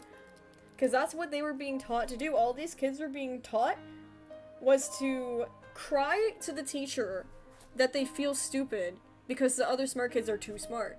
And then the teacher punished me and made them feel good. So instead of being like, oh man, I'm really bad at reading, maybe I should try a little harder or ask for extra help or study or get a tutor, or instead of like being a problem solver, they said, I don't want to deal with it. You make them do something. And it was just so like, the answer to them was cry loud enough. And that was just so crappy of a lesson to teach those kids. And they got rewarded. They all got their stars. They all got to go. There was one lunch that it was me and this other girl. This other, like, super tall girl that used to get bullied all the time for being tall, which I feel so bad for her. I hope she's doing okay now. But we were the only two kids in the cafeteria from our class that day, because everyone else got to go and do the magic school bus thing in the classroom, and we had to sit there and lunch, and we sat at the same table, but we didn't say a word, and she was crying. She was crying. Like, don't the teachers realize that that could have, like, damaged me too? Like, I understand the other kids were feeling left out, but, like, there was other ways to deal with that instead of making me be punished. I wasn't the problem for being too smart. Like, so yeah, I sat with Blackbird in this, and I was angry too, and I'm still with her on this.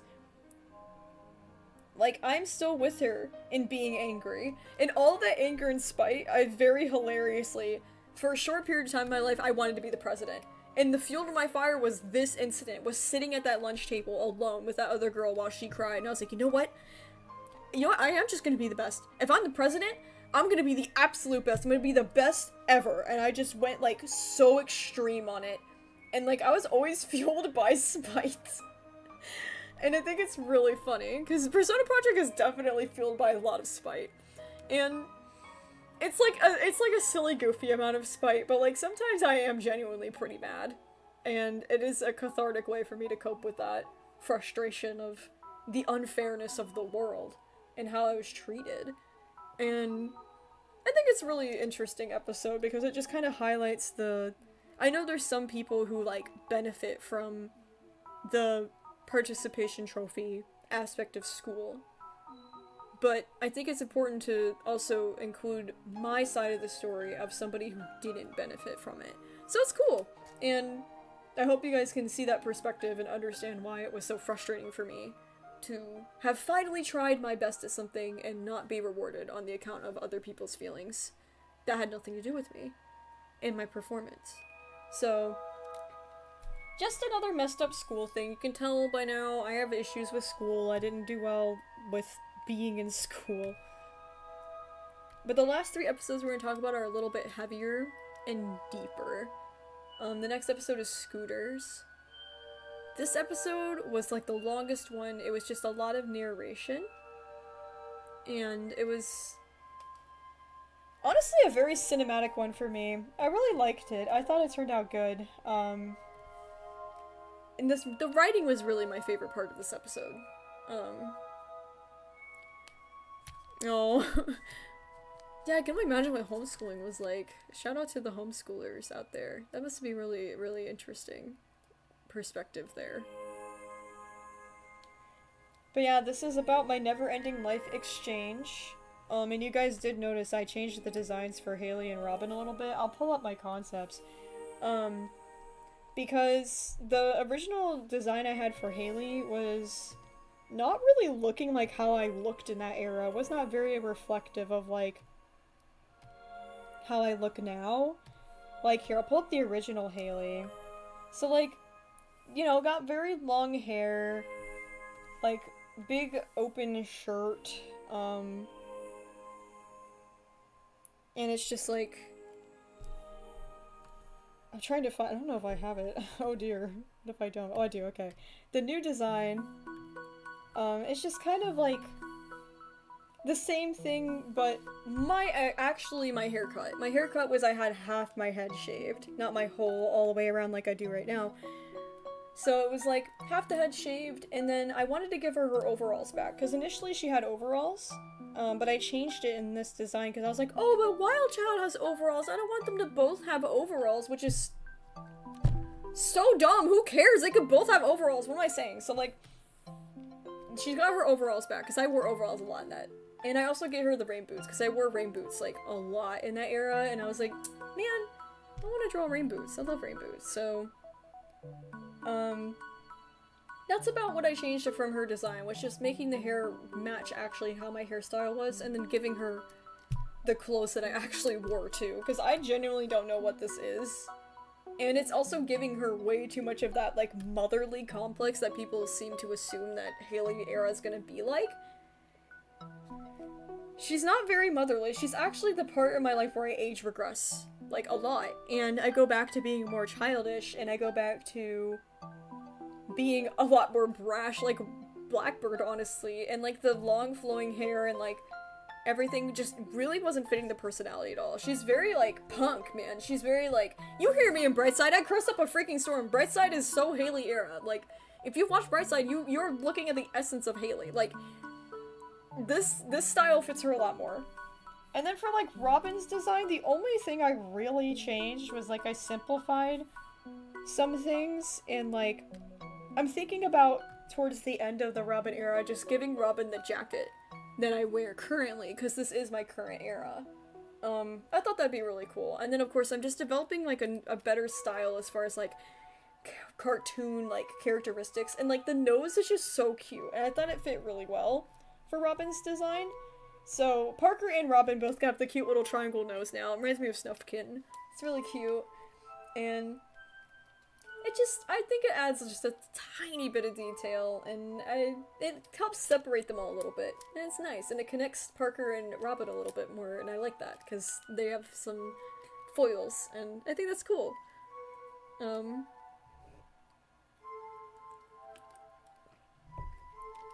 Oh, goodness. Yes, Miss Swiss, I'm gonna do more design videos for, you know, Hawley, Hawley, Robin. I'm just kind of letting the thoughts kind of simmer in my head. I haven't done them yet because I've been doing more of, like, the nostalgic era speed paint stuff, and we're nowhere near Hawley's era yet. And if I were somewhat closer, I might do it, but it's just so far out. I don't want to, like, do all these designs, because my designs are already obviously changing, so I will do them a little bit later when my designs are getting a little bit more sound and not so all over the place. Because right now my concepts are all over the place. But this is kind of like a little animation about my exchange in life and how it has its ups and its downs. And it's a little bit of foreshadowing. But there's so much peace in this animation. And this is just talking about Christmas, because Christmas is a really hard topic for me. It's a really difficult holiday. Because it used to be very, like, you know, good, positive for me. It used to be about family and being warm and cozy and the nice, crisp, cold air outside. And it used to be all about, like, giving each other gifts and spending time. And it's just, it used to be such a positive thing for me. And at some points, something is so happy, it makes you sad. Or at least that's just from my perspective. That could be my, like, perspective from being also depressed too. Like, I have some depressing thoughts about being happy. Being happy is sad sometimes. But this is, like, I think the closest I've gotten to drawing something that was, like, exactly like my house. Like, we have this fireplace and all these little decorations. My mom had these, like, 3-foot tall Santa and Mrs. Claus that were always on either side of the fireplace. We had this, like, Chef Santa. We had, like, little houses and little churches that would light up. And we had all these really nice little, like, Christmas decorations that were, like, traditions that we would keep in the house. And that Christmas, we got new scooters, and we were scootering in and out of the house. And my brother and I cut up we got, like, a basketball hoop, and we cut up the box, and we, like, made it into a drive-thru to sell, like, little ices, because we got a little icy machine for Christmas. You can see Jim's building the the basketball hoop in the background, my mom's taking pictures, like, it's like a picture-perfect holiday. And the thing that I think is important about Blackbird is that she cared about details. And like, I don't know, there's something about, like, the quiet moments of life that I think are so important. Where you could look at, like, the tiny details. Like, I don't know if you've ever just, like, looked down at your shirt and looked at the material and, like, really focused on every little detail. And just appreciate them. Because that's what I've done, like, most of my life. I really am a detail-oriented person. And Blackbird, I think, is, like, the epitome of this. And it's really important, because, like, she really cares about the good things, despite all of the bad things. And so, you have her lying, I used to lie on the floor underneath the Christmas tree and look up at all the twinkling lights and just watch the twinkles go on and off of different ornaments. And look at the reflections and just be so contemplative and deep. Even at 9 years old, I had this depth to me. And I can't ignore that. And I think my theory, the reason why I was so expressive and, like, appreciative of, like, all of these details is because I knew that I was losing it. And that everything was about to change drastically. Like, super drastically. Right, MCAT? Oh my god. I love boxes. But, yeah, that Christmas I got, like, a DSi, which was, like, the upgrade from the DS. I got Nintendogs. I got an iPod Shuffle, if you guys remember Shuffles. I used to love my iPod Shuffle, bro. Oh my god. I got a scooter. We got a basketball hoop. Like, this is a great Christmas. It was the first Christmas I had with Jim. It was the first Christmas I had, like, a whole family in the same house again since the divorce. It was such an important Christmas to me. And I soaked up all the details. I can remember everything in so much vivid detail. Like, it's just one of those things. And then the dark contrast of what is to come. Like, instead of it being like a welcoming, warming house with Christmas and gifts, it's like I'm surrounded by trash. I was in a hoarding situation. I brought it up a couple times, but it's about to become real relevant. My hoarding situation that I was in was horrendous as a child. There was trash, there was broken glass, there was roaches, there was pee and poop and all kinds of horrible, just awful, nasty things all over our house. From animals, just... Our house was a freaking biohazard nightmare, and it's like the most distressing thing of my past to think about. On top of, at the top, you can see, like, graves, because people are about to die in Persona Project. So just as a fair warning, we're about to go into some really heavy grief. I'm gonna lose some really important people to me very soon in my story. And there is this kind of sense of impending doom. And I kind of had an awareness, like, I hear this a lot from childhood trauma survivors, that you're so acutely aware that you're losing your childhood. And that that things are about to get worse. Like, when you said tiny details, it sounded like BB talking. Probably because I voiced her. Shy artist, it's probably because I voiced her. What kind of music did Blackbird listen to on the iPod? Oh, fuck. It was like all Katy Perry and Pink. And Kesha. Oh my god. And Britney Spears. Oh god. We'll get into that later. But I don't know. I always had this great self-awareness. And Blackbird kind of talks about it, how everything was so great with Jim now. Jim used to give us prank presents, like fake freaking poop emojis and stupid stuff. Also, this is a cute tiny detail, but Frisco's in the background, one of my cats. And we used to take the little bows off of presents and stick them on top of Frisco's head. And he used to like wearing them. Like, he just wear the little Christmas bows. And that was just a cute detail I had to put in the background. And we listened to Jim's classics, which is just like classical music. And he had like an iPod that he would like put on with all of his gym's classics. We would roast marshmallows and make s'mores, and I would unapologetically stim. And I felt so free, and this is the point in my life where I was just so happy. But I knew I was losing the feeling. And this is where the dissociation kind of kicks in. This is where the depression kind of kicks in, because it's like, at 9 years old, I was super aware that I was losing feeling and touch. Like, my sense of touch was numbed. And usually when you're excited, you have, like, indicators that you're excited. Like, your chest, like, flutters, or your heart races a little bit, or you feel like your blood surge from your arms, like, all the way from your shoulder down, and it's just, like, this rush. And you can feel this, like, utter excitement and joy, physically. And I was losing that. And I knew that it was gonna be gone forever. And so, it's like this really profound episode about, like, the nature of growing up, and how it's super not normal, by the way, to lose your whimsy and joy and excitement. That is not something you should lose, and that's not something you should just have in childhood. I'm sorry, I hear that a lot from people, where they're like, oh, that's just part of growing up, kids experience things more vividly, blah blah blah. No. This is not normal. You are supposed to feel happy, by the way. It is so normal to feel excited and still have childlike moments of joy as an adult. Just because you're an adult doesn't mean that you're stone-faced, boring, and will never feel anything ever again. That's very dismissive. I don't like that mindset at all. And this is very, like, great example. My 9th birthday was like, I didn't feel like I was 9.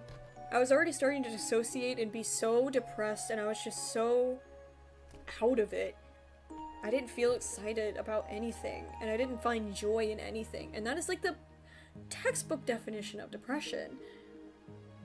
And it's just so obvious now that, like, even my favorite shows would come on and I would force myself to not stim or not be excited or not laugh, and I would just shut down. Like, I wasn't allowed to be happy anymore because that's what I was being told. Oh, you're just growing up. And the few times I was happy, like, here's me having a pillow fight with my best friend Goldie, I'd get screamed at for being too loud or being too annoying. And then, same deal, if I cried too loud, I was being called an emotional, hormonal teenager, quote. And my mom was always on the phone, y'all. Always on the phone, talking shit to somebody. And it was usually my own family. My own family hated my guts because of how much my mom talked bad about me. That by the time my family came to visit me, they'd be like, oh, so you're the rowdy, unruly child. And they would, like, already have a prejudice against me, even though they've literally never been around me. And it's just word of mouth, my mom complaining about me.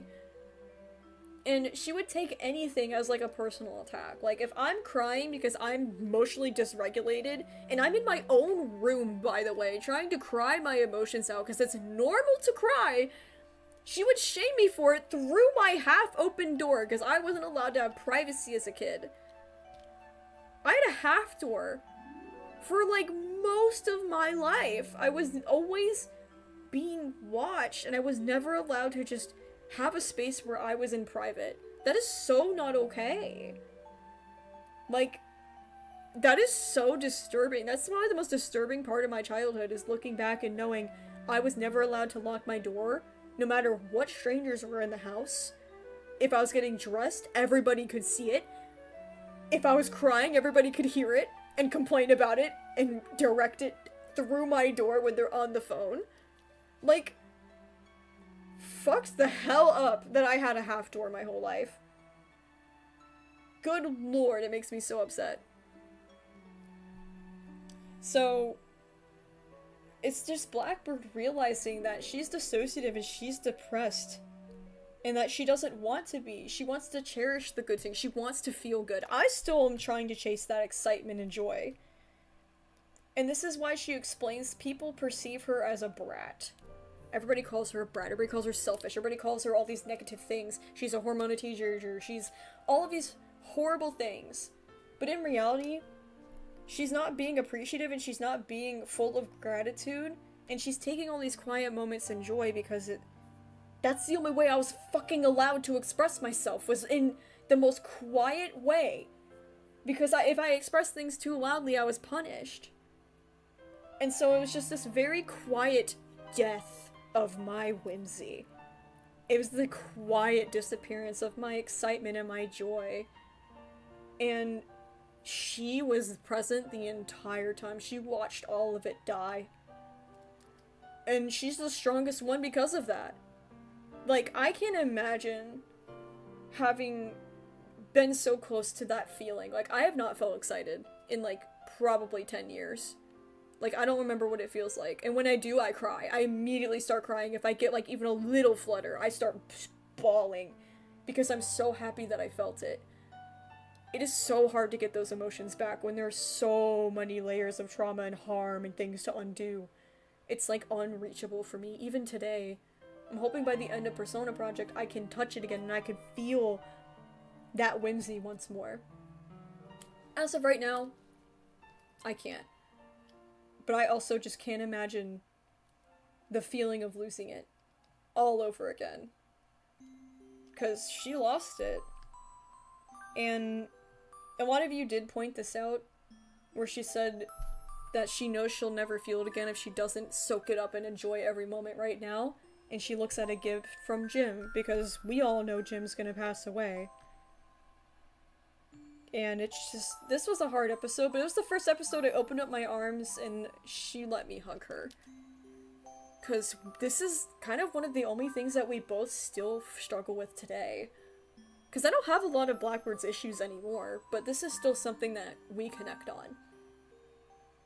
And I think it's really important that I show that I'm still really dissociative, I'm still really depressed, I still, like, can't feel that feeling, but I'm still chasing it. I haven't given up my hope for it, and I know I can. I know I have. Wild Child is a perfect example of, like, that those feelings exist. So, like, I know it's real, and I'm gonna get it back. And I've already shifted my whole mindset to working on that.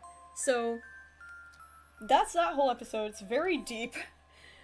Like, I went crazy on it. I know it was just literally, like, we got scooters for Christmas, but, like, it was more than that, man. It was so much more than that. And that brings us to our last two episodes, which are quite heavy.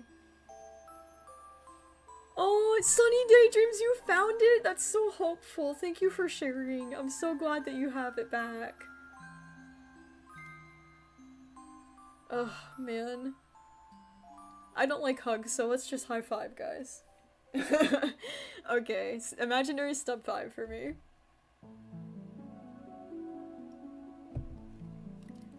Okay, so the last two episodes are a little bit intense. This one's called Disappointments. It's about my family's little houseboat getting sold.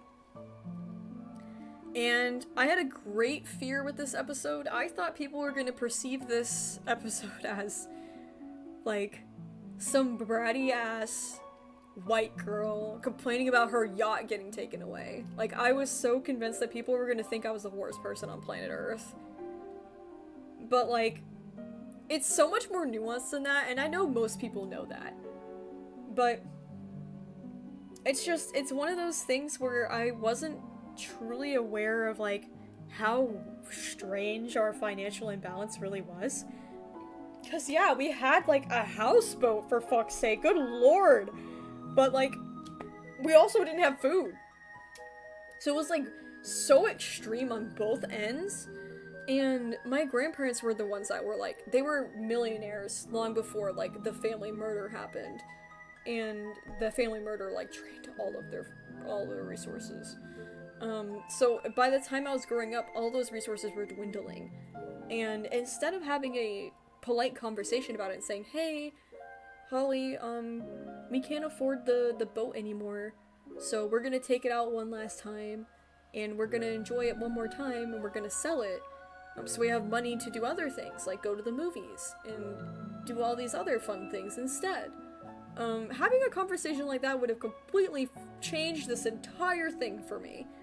But instead, I was surrounded by emotionally immature adults who were unregulated and unsafe and mentally ill. And so the reaction I got was I was told we were going out on the boat. So I got my bathing suit on, I got my cute little summer hat, bucket hat on, we were ready to freaking party, alright? I came, I was all excited, and I kept trying to suggest things like, oh, Papa, let's get a bait, let's go fishing. And then he said, no, we're not fishing. And I was like, okay, let's go for a boat ride. And then Nanny said, we're not going on the boat ride. And I was like, well, then what the heck are we doing here? And then that's when they dropped the absolute bombshell that this is the last time you'll ever see this boat, say goodbye.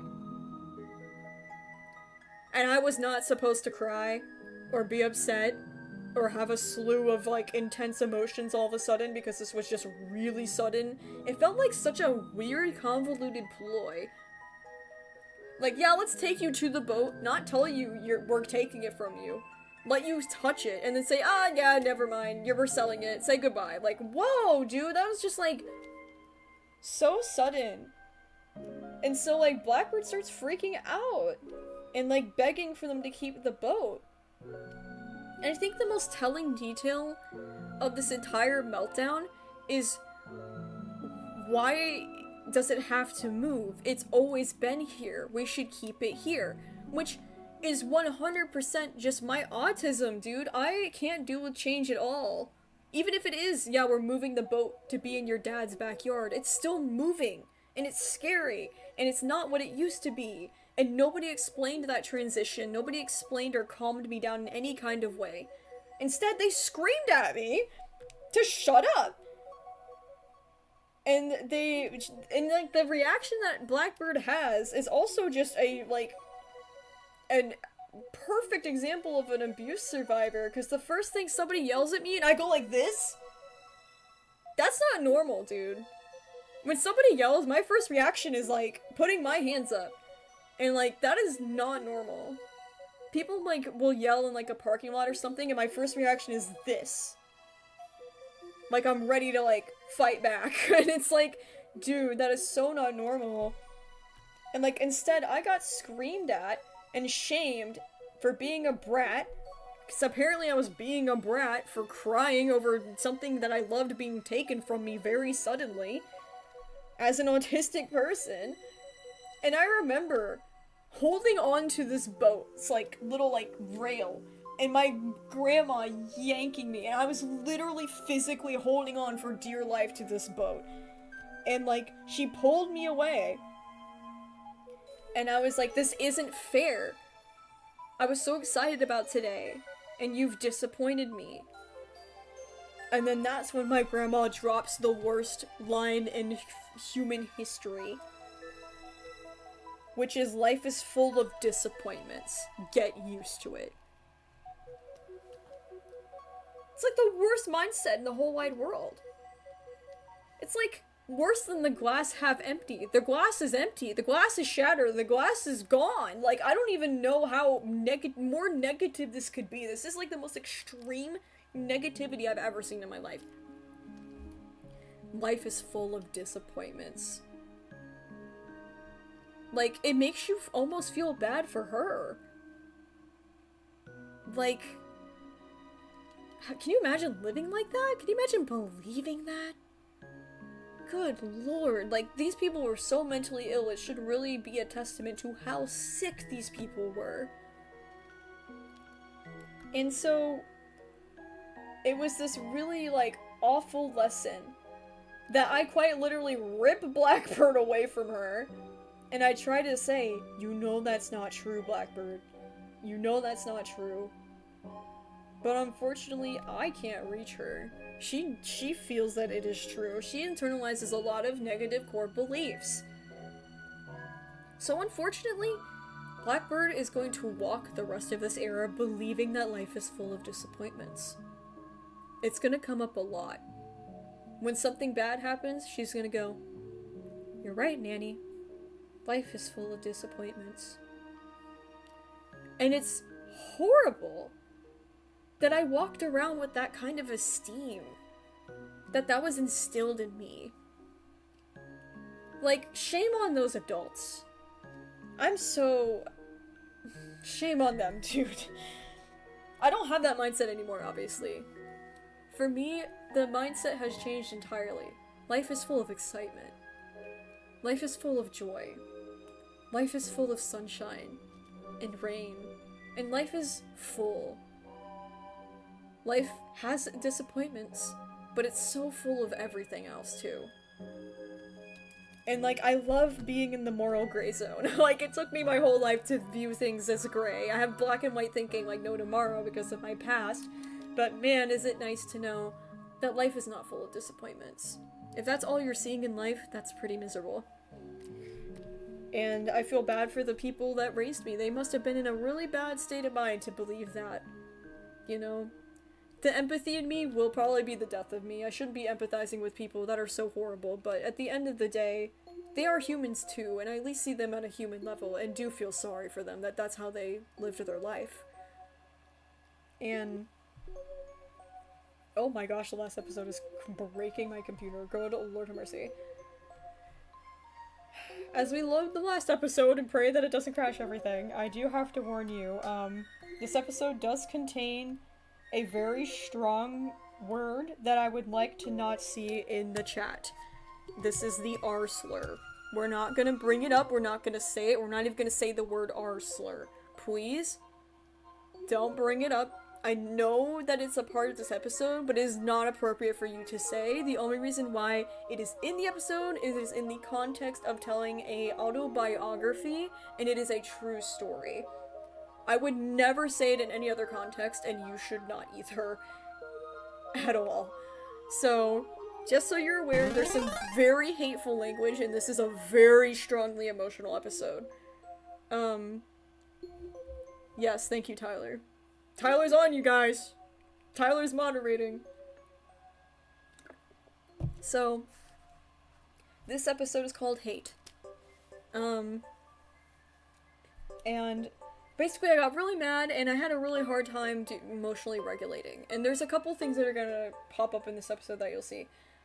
I would often take journals, and I would take pencils, and I would stab them into the paper and just scribble as hard as I could and just get my emotions out on a paper and just break pencil after pencil and just snap them and just like chew on them and just every way I could get my anger out of my body, I would try to put on paper and pencil. And it's not like a creative output, but it certainly was like an output that was more healthy. And sometimes I would write on my furniture or my walls. Like I would just like write whatever I was feeling. And at one point I took a pencil and I stabbed "I hate mom" into my desk because I was really mad at her. And in this autism meltdown, I break the pencil, and you see Blackbird hitting herself. I have the autism where I tend to punch myself, unfortunately. It's something I can't really control, and it's something I've done, like, my entire life. I used to, like, either flap my hands really, really hard, but sometimes it ends up becoming hitting my legs, or hitting my head, or just hitting, like, here, and I will do it uncontrollably when I'm very, very dysregulated and out of control and emotional. And it's just an important detail to me because it's very intense, and it's just a trait of mine that I've had my entire life. So you can see her actually doing that and having that breakdown, and she's even pulling her own braids. Like, she is light self-harm in this moment. And this is just, unfortunately, really bad foreshadowing for worse self-harm in the future. Because self-harm was normalized to me, unfortunately. And so, as Blackbird's breaking down, she puts her mask back on. She puts her hair back. She puts band-aids on her hands. Because sometimes when I'd be, like, punching stuff, I would hurt my hands. Like, sometimes I'd punch walls, or I'd, like, punch the floor really hard, and like it would hurt, and I would hurt myself, and I can't control it, So I would just pick up the pieces and put on my band-aids and fix my braids and go back to being fine. Because that's how I had to be. So that's how I emotionally regulated, and it was very, very, very unhealthy. I do not in any way recommend or condone this way of regulating yourself. Like, this was bad and harmful. It hurt me so bad. And this is the whole point, though, is to show how ineffective my coping skills were. And I learned them from my shitty family. No one taught me how to deal with anger. And it became outbursts where I would start fighting kids. I'd start hurting other people. And I really like this shot artistically because it's dad in the light and mom in the dark. And it's that black and white thinking.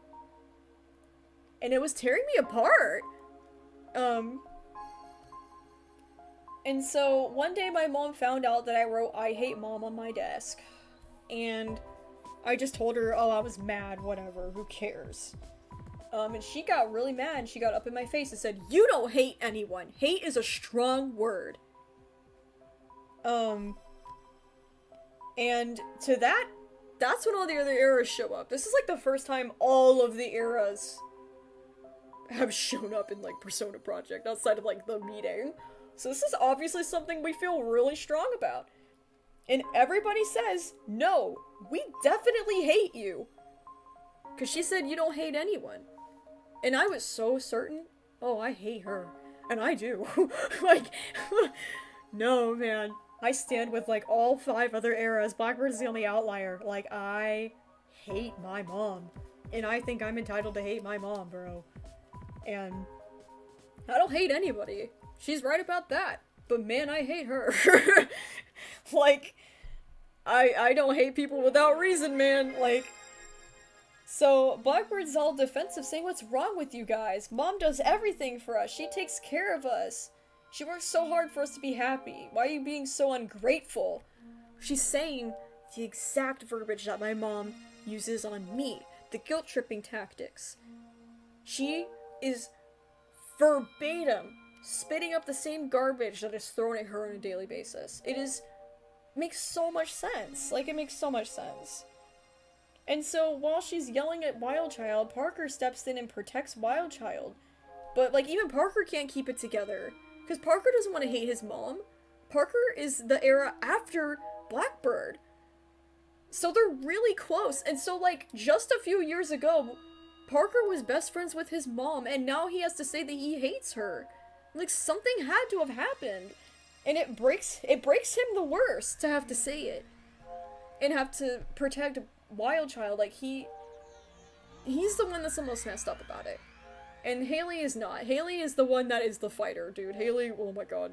Me and my mom in my previous era. It was not good.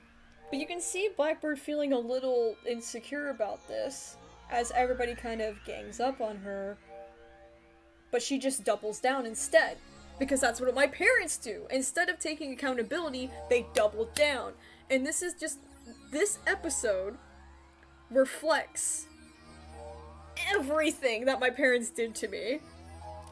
And this is the crux of all of this. And you might have noticed this detail, but as Blackbird's talking good things about Mom, Hawley seems to have, like, a positive reaction and looks at Mom in a good way, but knows that she can't. Because there was a point in the Hawley era that you'll see where I tried to reconnect with my mom and failed. So that'll hit harder later when we get there. And Blackbird just says, I know I'm right, you all are being wrong, and then calls everybody here, all of the eras, she calls them all the R slur. Because in my house, that word was thrown around like it was nothing. That word was used on a daily basis like it was nothing in the world, like it wasn't a slur. And I was called it a lot, by the way, as an autistic kid, by my own parents. A lot. They would call me that a lot. And it destroys me looking back that it was so normalized, that I was so okay. Essentially, Blackbird she's calling herself it. Like, I had internalized that slur to the point that I believed it about myself. That is so harmful and so awful. The word is horrible to me. And it was so normalized in my life. It took a long time for me to stop saying it. And it was really sad. And I know this episode shocked a lot of people, where they're like, oh, I was not expecting that. And I'm like, well, that just goes to show you how different I am. And to me, I'm proud of that. Like, there was a lot of bad shit I had internalized as a kid that I had to painfully grow out of. Like, it was super, super hard for me to go against my family, the only thing I knew, and do something different. And when I'm telling Blackbird she can't say that, she literally says, that's what mom calls me. So yeah, I said that. Acting just like mom. And like, of course Robin and me, but one of you pointed out that Robin's really tall. I'm on my knees. Like, you can't really see it all that well, but I'm like sitting on my knees. I've fallen to my knees. We're the same height, just for the record. We're the same freaking person. But there is irony in this. That Blackbird is like defending the worst people in her life and like defending her own behavior in the same way they do. And just behaving exactly like them. And not even realize she's calling herself the worst slur she possibly can. And internalizing that, it is so ironic. And like, this was the hardest part of my era, was having to accept this really nasty part of myself.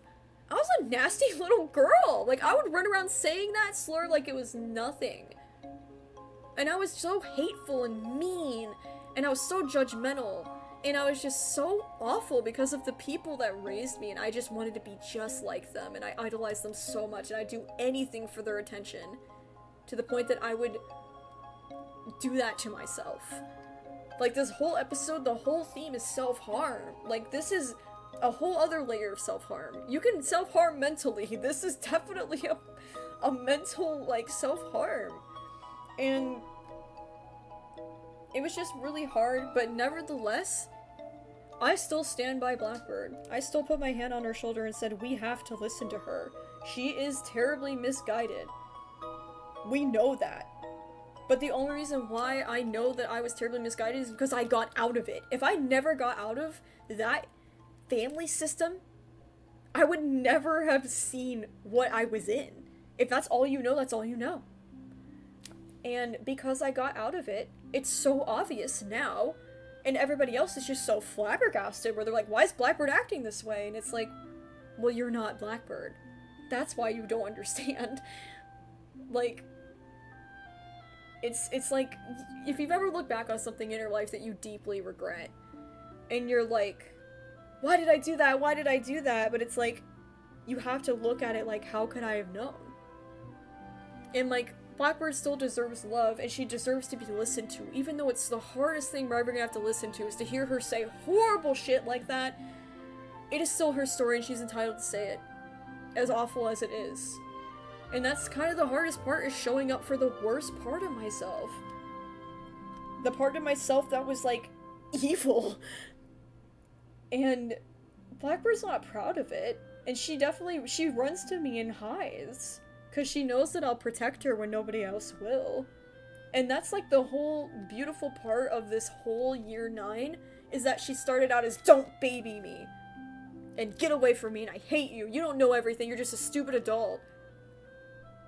And now it's, wait, Hawley listens to me, nobody else listens to me.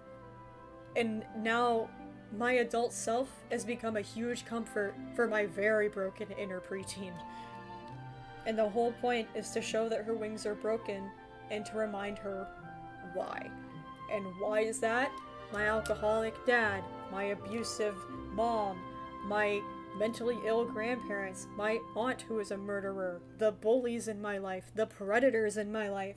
There's so many reasons why I was so broken, and why I was behaving the way that I was.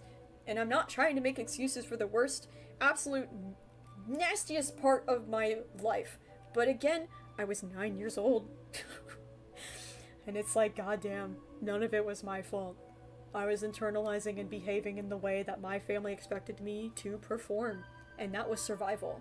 Saying that word was survival. And that's disgusting. And I feel so sorry for Blackbird. And that was the hardest part of Persona Project to this day. Was making this episode and just admitting to the world that, yeah, I used to be a really hateful person. And I used to say some really awful things. Because I was really misguided. I recognize that. I own that up. I say, yeah, that was wrong of me. That was terrible of me. I should have never said those things. But I also say, those things shouldn't have been so normalized in my life. People shouldn't have been encouraging that behavior in a 9-year-old. So, I am to blame as much as I am not. And I do take my accountability, and I obviously don't use those words anymore. Because that's all I can do now, is say, I will never be hateful. I will always be accepting and loving of everyone. And I will never use those horrible words again. And that is the most I can do. And that is the healing part of year 9 for me. Is that Blackbird trusts me now. She knows I'm listening to her. Even though she's saying awful things. She's saying awful things on purpose too, by the way. She's saying awful things on purpose to push people away. That's why as soon as she started doubling down, and she called them all that horrible word, she was trying to get them to leave her alone and push her away. It's the avoidant personality. It's, again, this whole year is just a showcase of all of Wild Child's teachings and all the things that happened to her, and this is the product. Every era is just a greater product of all of the things that happened to me. And boy, is it gonna be a freaking domino effect. And the things that I let go of and the things that I carry they fluctuate. Because Parker's era is very, very different. But that was year 9 of Persona Project, and year 10 is a lot more emotional. It's a lot more about my dad, surprisingly, than I remembered for some reason. I've cried a lot writing it, and I've really struggled writing it. And there's some really wonderful things, but there's just so many terrible things, too. And this is the hardest era for me.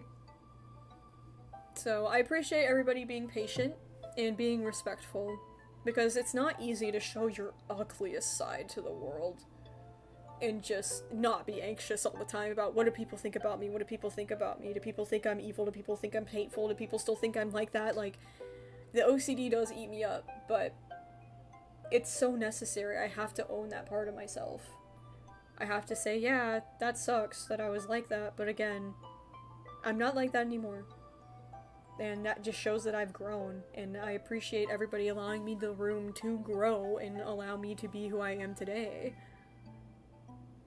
So, if you guys have any more questions about this, year 9, this is a great time to ask questions. I'll open up Q&A for a little bit, and then we will be wrapping up streams in like 10 minutes or so. Who are the people in the back of the shot? I explained that literally like 3 minutes ago. It's my family. It's my family and the bullies and the bad people in my life.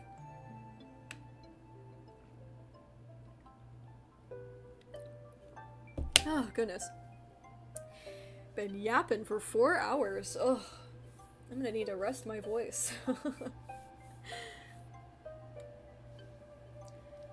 Yeah, it's healing is a hard journey, man. People like to think it's like this big, beautiful, wonderful, sunshiny thing, but it's been a hot mess. I've been so, like, angsty, and I appreciate the people in my life being patient with me, because sometimes I am just bitter and mean and just sad, and I can't get out of bed sometimes. Like, it is hard to heal and just accept and forgive and move on, and it's hard to be the bigger person when so many bad things have happened to you.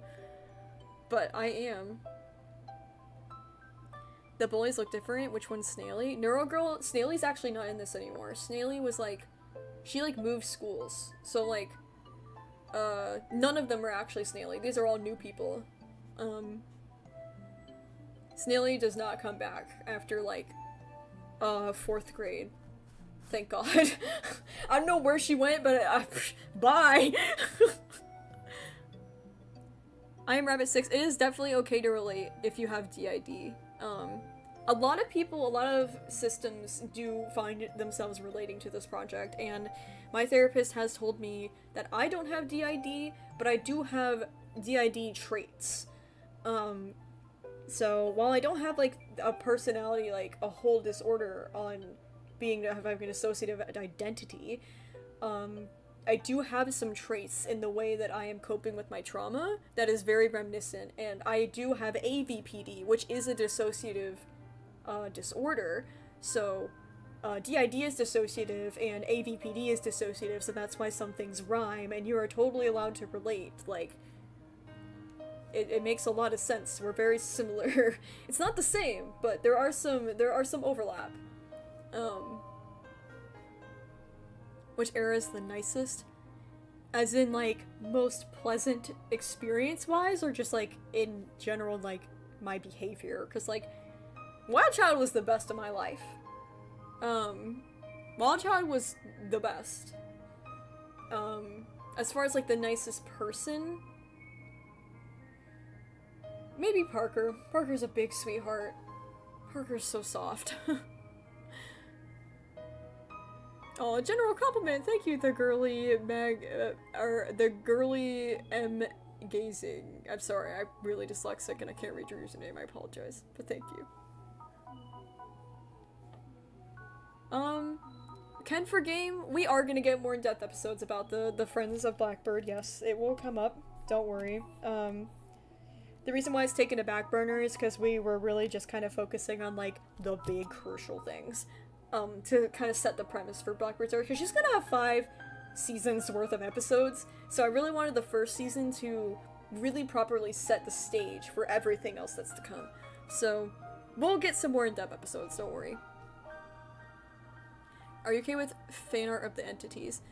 Yeah, the Crisis Knight, as long as the fan art isn't, like, I don't know, the trickster, like, menacing over me all scary and it's all, like, awful. Like, that's what I mean negatively. Like, if it's just the entities, like, yay, like, doing a little silly pose, that's fine. They're interesting design-wise. They're fun for me to draw. Like, I don't mind if everybody draws them. Just be respectful in the sense of, like, don't have depictions of my entities, like, torturing me or others, obviously. Like, you can just draw them if you want. Like, I don't mind that.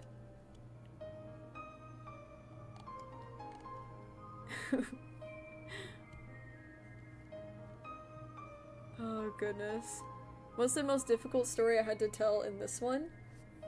Oh, you're French! Hello! Hello! Welcome all the way from my America over here. I think this one was, because I was just afraid of how people were going to perceive me and if people were going to change the way they thought about me. After I said those awful words. And how I expressed so much hatred. I'm obviously not like that now, but it made me fear that people were gonna not like me anymore. Where do all the people go before and after their eras? We're the same person, Betty. Nobody disappears. We're just in a different stage of life. It's the same person, same memories. What's the process of making a persona eyebrows? Smooze Magoose, it's good to see you. I haven't seen you in a while, dude. I hope you're doing well. Dang, hi. But, it's kind of like, I write it, I voice act it, I edit the audio together with sound effects and music, and then I do the storyboard, then I do the line art, then I do the coloring, then I do the lip sync, then I do the effects, then I do the background, then I do the text, the subtitles. Then I export it, I add any content warnings I need to, I upload it, and that's kind of it.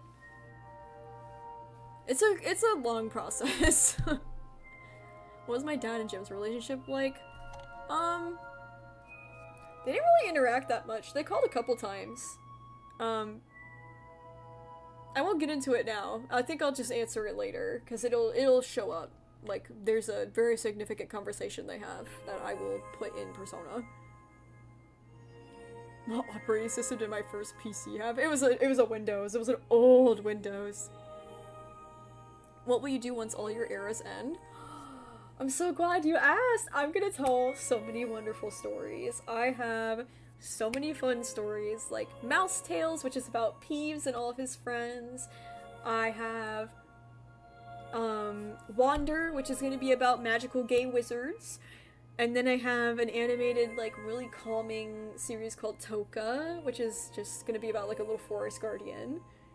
And I have Brightside continuously going on. I'm gonna do Origins. I'm gonna tell my stories that mean so much to me. Like, I've survived all of this just so I can tell my stories and, like, bring, like, my fantasy worlds to life.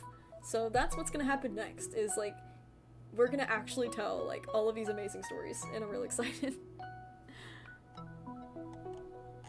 Oh, my questions! They're flying away. My favorite era to draw is definitely Wild Child. I love her. I love her design. Her design is my favorite. I love doing the little cheeks. Oh, so much fun. I love her to death. Have I ever heard of Zaboomafoo? Of course I've heard of Zaboomafoo! Wild Child loved that show. Aw, Conrad. You want to be a teacher or social worker? That is so cool, dude. Yeah.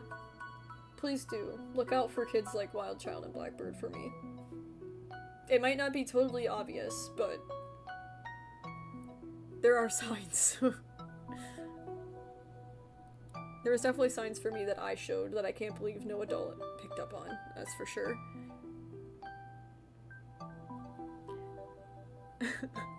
Someone called me Harley. I get called that sometimes, I don't know why. It's very interesting. What will happen if I develop a new era? I develop a new era. But I don't feel like I will anytime soon, within the next 3 years at least. Maybe when I'm 30. It's awful to think about. I'm ancient. But yeah, maybe when I'm like 30 I'll enter a new era, we'll see. I'm not sure. I'm not sure if I'll just stabilize and I'll just stay the same for like many, many years. Like, I don't know. We'll see. Do I watch Chicken Nugget? Yes, I love Chicken Nugget, Sachi Coco. French Fry is my favorite character.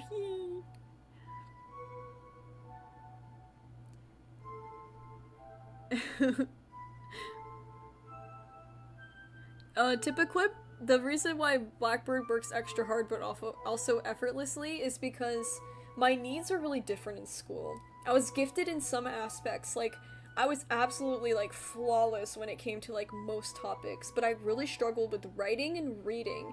I had comprehension issues, and I have dyslexia and a speech impediment. So I had a really difficult time with certain subjects. So I had to work hard on the subjects that I was bad at. But the other ones were just so effortless and, like, I didn't have to even think about it.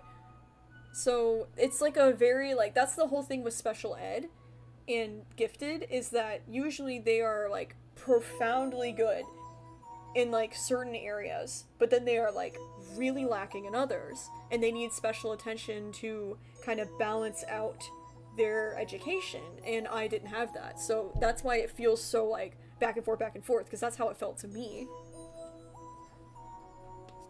How many episodes for each era? It really depends, Silent Clouds. Blackbird's probably gonna be another 100 episodes.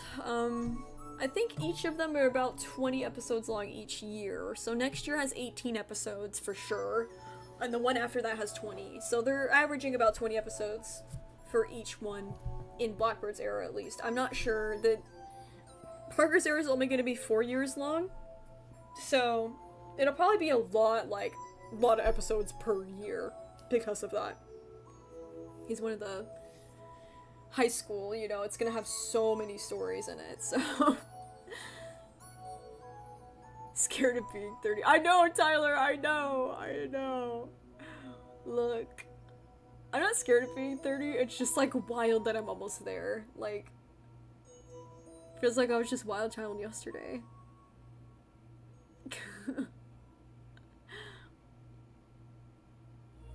Do you like axolotls? Yes, I do, Betty. I like axolotls, especially in Minecraft. They make cute little noises. I love them. Oh, Sam. You're gonna love Parker's era. Parker struggled with that too a lot, and I can say you will live, you will survive. It is like the scariest thing that's ever happened to me too, but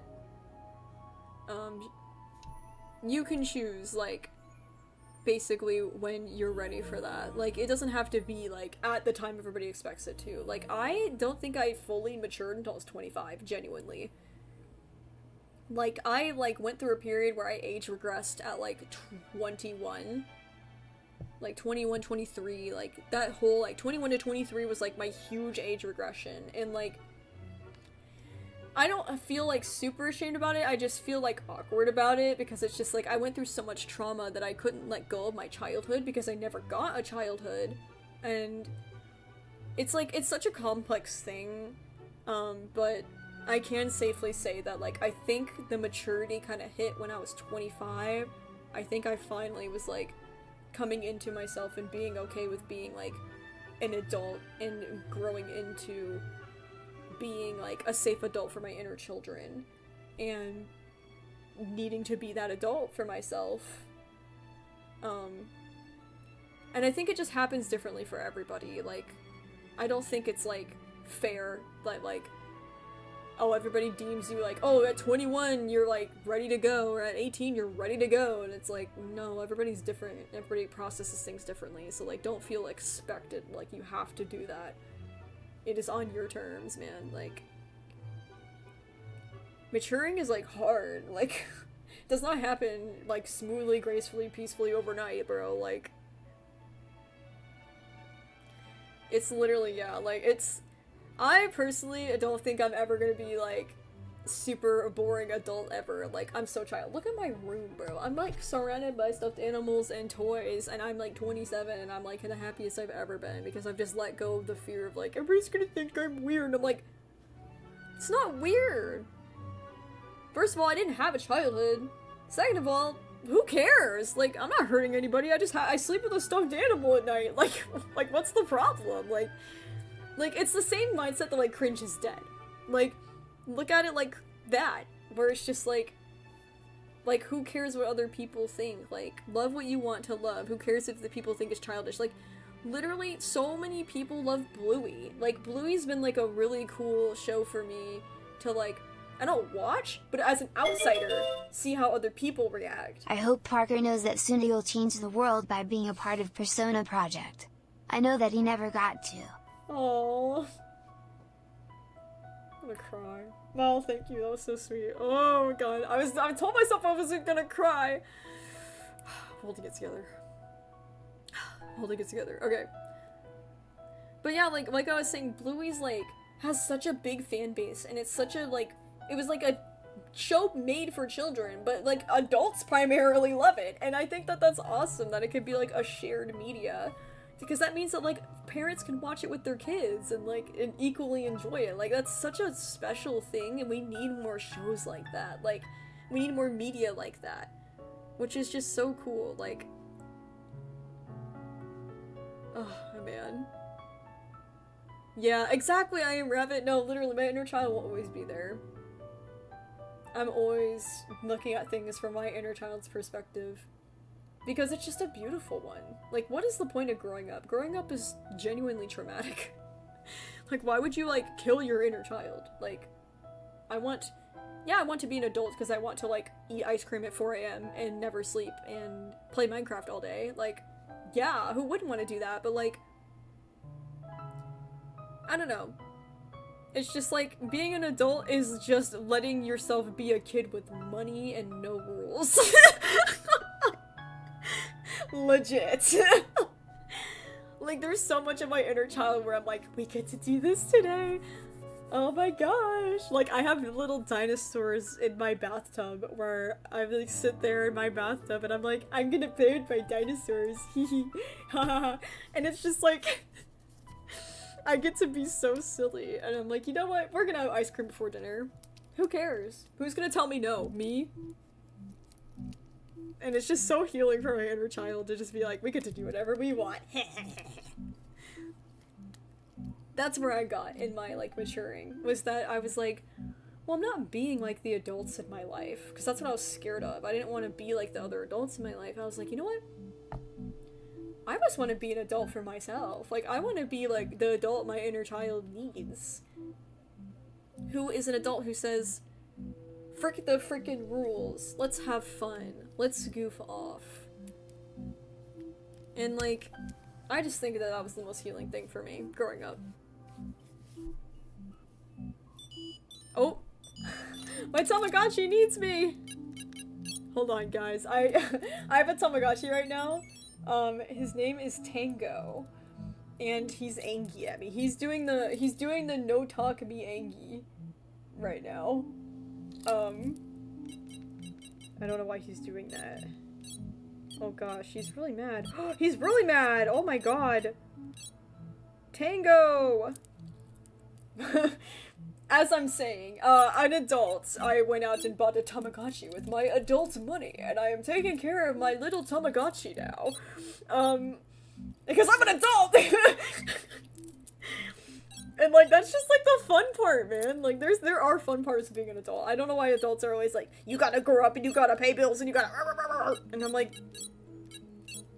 It can be fun, bro. It's, like, mostly fun. It's, like, 99% fun. If you make it fun. Okay, Tango's alive. He's like the little guy who has like underwear on his head. I don't know why he'd do that, but whatever.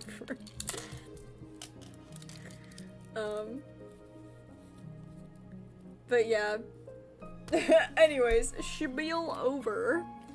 I should probably wrap up stream today. I've been yapping so much. My voice is gonna be gone. But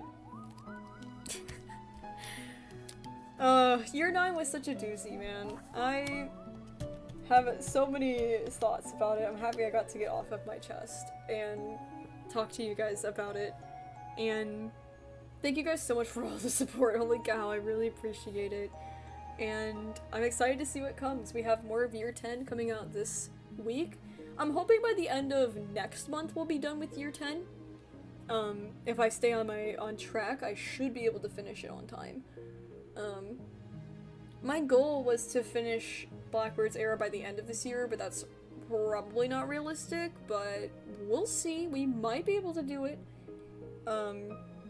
But I'm gonna say by my birthday next year. Because I'm trying to take Persona Project slow, because I need to process everything, like, very thoroughly, like, each episode at a time. So, more episodes of that, maybe some Brightside later this week would be cool. I am hoping I can get some Brightside done, because we haven't had it in so long. And of course I have more Wobble Dogs, I have more speed arts coming out, we have lots of fun things to look forward to. And I stream every Sunday. I've been having a weird time this month. This month was just, like, whack. But next week I should be good to go. We're gonna do same time, same place live stream. And we'll figure out what we're gonna do. Usually my YouTube members vote on what activity we do on stream, so that's a fun thing. They'll figure out what we're gonna do next week. But until then, yeah, thank you guys so much for all the support and listening to all of my rambles. And for all of the lovely Q&A, thank you for that. And yeah, it was a great time. I had a lot of fun. Even though some of that stuff was hard to talk about, it was good to get off of my chest. I definitely feel like my shoulders, like, relaxed. Which is really nice. But until next week, guys, I will see you guys very soon. In the next upload, in the next live stream, in the next video. Until then, drink your water. Make sure you're hydrating. And remember, life is not full of disappointments. Life is full of joy and whimsy and hope and wonders and magic. Life is full. And that's what I want to take away from year 9. So thanks, guys. Bye-bye.